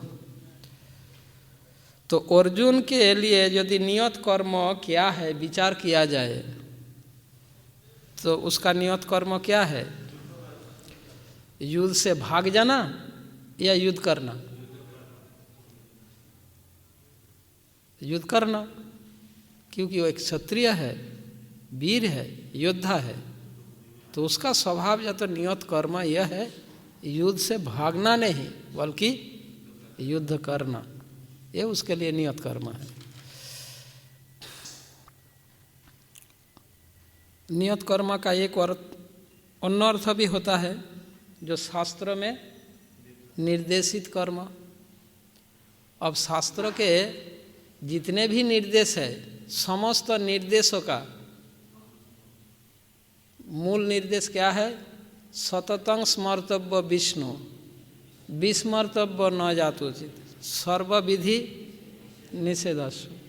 तो समस्त विधि नियम इस नियम पर आधारित है और स्वयं कृष्ण जो आदेश देता है, जो निर्देश दे रहे हैं, तो ही शास्त्रों के निर्देश से भी वो परे है, श्रेष्ठ है।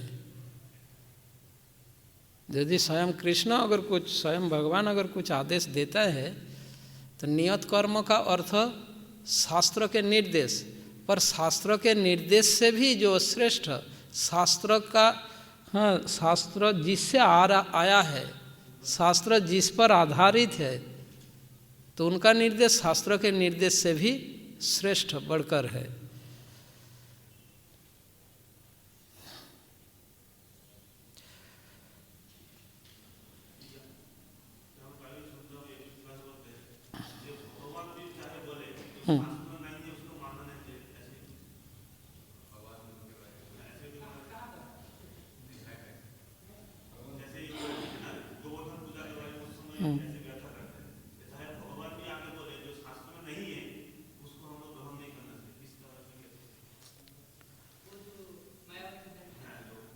जैसे एक और उदाहरण, जब पितामह भीष्म इतने मतलब प्रकोप के साथ ऐसे इतने एकड़ के युद्ध कर रहे थे, पांडव सैनिकों केवल मारे जा रहे थे, और उस समय भगवान ने अर्जुन को पितामह भीष्म के पास भेजे कि भीष्म को, वो तो इच्छा मृत्यु है, भगवान भी इसको नहीं बदल सकते मतलब ऐसे सिचुएशन। तो अर्जुन को भेजा कृष्ण ने, तुम पितामह के पास जाओ कि उन्होंने तुम्हें आशीर्वाद दिया, विजयी भव, अब तुम उनके पास जाओ, जाके बोलो कि पितामह आप ऐसा युद्ध करेंगे तो हम विजयी कैसे हो सकते हैं कैसे हो पाएंगे, जाके उनसे पूछो। तब अर्जुन ने गया पितामह के पास। तब पितामह ने कहा कि देखो तुम एक काम करो, शिखंडी को तुम्हारे रथ के सामने खड़ा कर दो, तो मैं युद्ध नहीं करूँगा, और उस समय तुम मेरा वध कर दो, तब मैं हथियार नहीं उठाऊंगा। यह सुनकर अर्जुन बहुत सोचने लगे, पर कैसे भी हो मैं कैसे मार सकता हूँ इनको।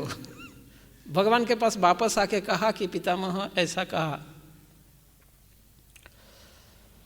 तब कृष्ण अर्जुन ने जब कृष्ण के पास वापस आके कहा कि ऐसा कहा, पर मैं ऐसा कैसे करूँगा, वो हथियार छोड़ देंगे और ऐसे अवस्था में मैं उनको कैसे मार सकता हूँ। तब कृष्ण ने उन्हें समझाया कि देखो ये पहले से ही निर्धारित हो चुका है और पितामह ये बात को अच्छे तरीके से जानते हैं। वो एक महाजन है ना, वो इसको अच्छे तरीके से जानते हैं और न ही वो देहात्म बुद्धि द्वारा ग्रसित है ना। तो ये पहले से ही निर्धारित हो चुका है, ये तुम्हारे लिए नियत कर्म है, तो इसके लिए तुम्हें दुखी नहीं होना चाहिए, नियत कर्म का अनुष्ठान करना चाहिए, क्योंकि पहले से निर्धारित है, ऐसा ही होगा।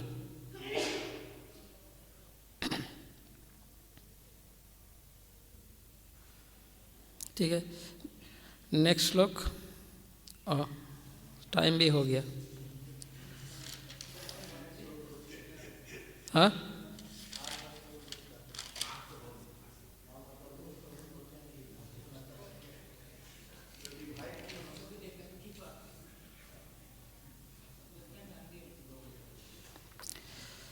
इसमें एक शब्द और थोड़ा बात करना चाहिए। न प्रसिद्धयत अकर्मण, भगवान कहते हैं प्रसिद्धयत अकर्मण। प्रसिद्ध शब्द का अर्थ होता है विख्यात होना, प्रसिद्धि प्राप्त करना, प्रशंसा प्राप्त करना।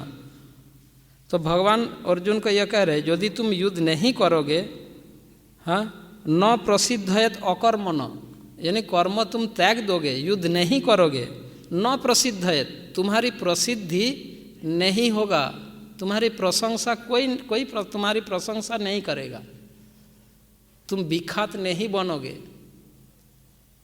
ये भगवान कह रहे हैं। तुम ऐसा मत सोचो कि युद्ध छोड़ दोगे तो तुम्हारी प्रसिद्धि होगा, संसार के लोग तुम्हारी गुणगान करेगा, प्रशंसा करेगा, ऐसा नहीं। न प्रसिद्धयत अकर्मण, कर्म त्याग करके युद्ध को छोड़ के तुम जाओगे तो इससे तुम्हें प्रसिद्धि नहीं मिलेगा। न प्रसिद्धयत अकर्मण। और दूसरे सेंटेंस में एक और बात है, शरीर यात्रा अपि चौथे, हाँ, शरीर यात्रा अपि चौथे न प्रसिद्धयत। यहाँ तक कि तुम शरीर निर्वाह भी नहीं कर पाओगे यदि तुम अपना कर्तव्य नियत कर्म को छोड़ोगे, तुम्हारी शरीर यात्रा भी नहीं होगा, निर्वाह नहीं होगा। तुम जो सोचा था कि भीख मांग कर जी लोगे, वो भी नहीं हो पाएगा।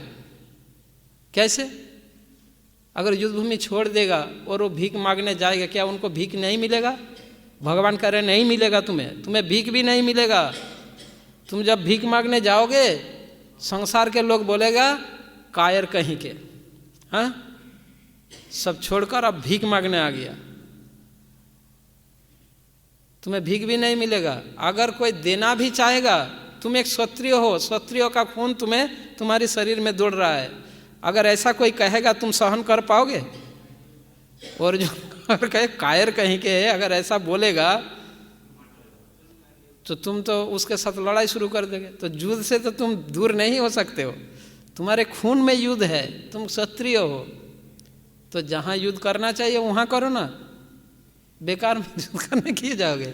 इसलिए भगवान कह रहे हैं कि शरीर यात्रा भी, तुम शरीर यात्रा भी निर्वाह नहीं कर पाओगे,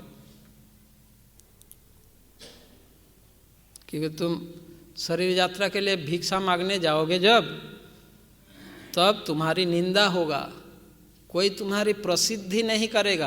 अर्जुन आ गया, हाँ इसे अच्छा से भीख दो, हाँ अच्छा से उसको दान दो, कोई नहीं करे। सभी लोग तुम्हारा निंदा करके यही करे, गाली देंगे, निंदा करेंगे कि कायर कहीं के, हाँ युद्ध भूमि छोड़कर अब भीख मांगने आ गया।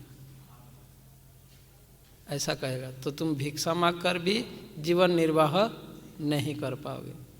तुम्हें जीवन निर्वाह करने के लिए भी क्षत्रिय का ही कर्म करना पड़ेगा, है ना, और प्रसिद्धि नहीं मिलेगा। ठीक है।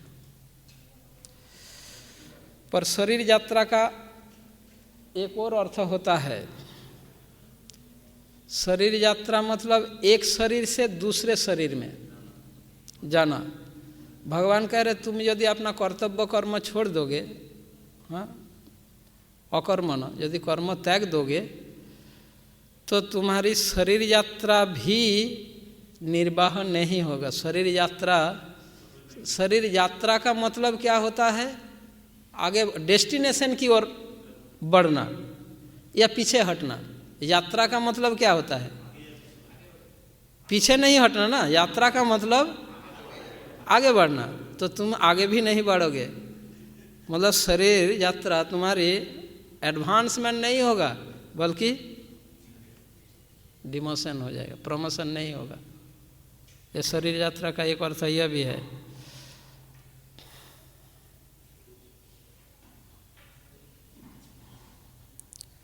ठीक है, तो कल हम 9वें श्लोक पढ़ेंगे।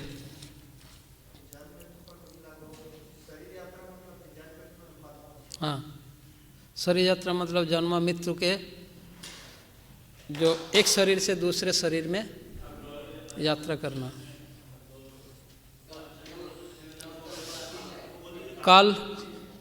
कल अद्वैताचार्य प्रभु आविर्भाव तिथि और हाफ डे फास्टिंग है।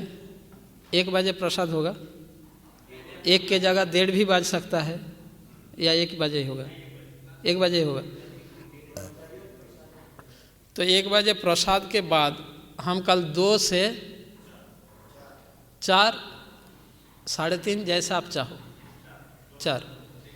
2 से 4 क्लास करेंगे। ठीक है, कल का क्लास 2 से 4 है। हरे कृष्ण।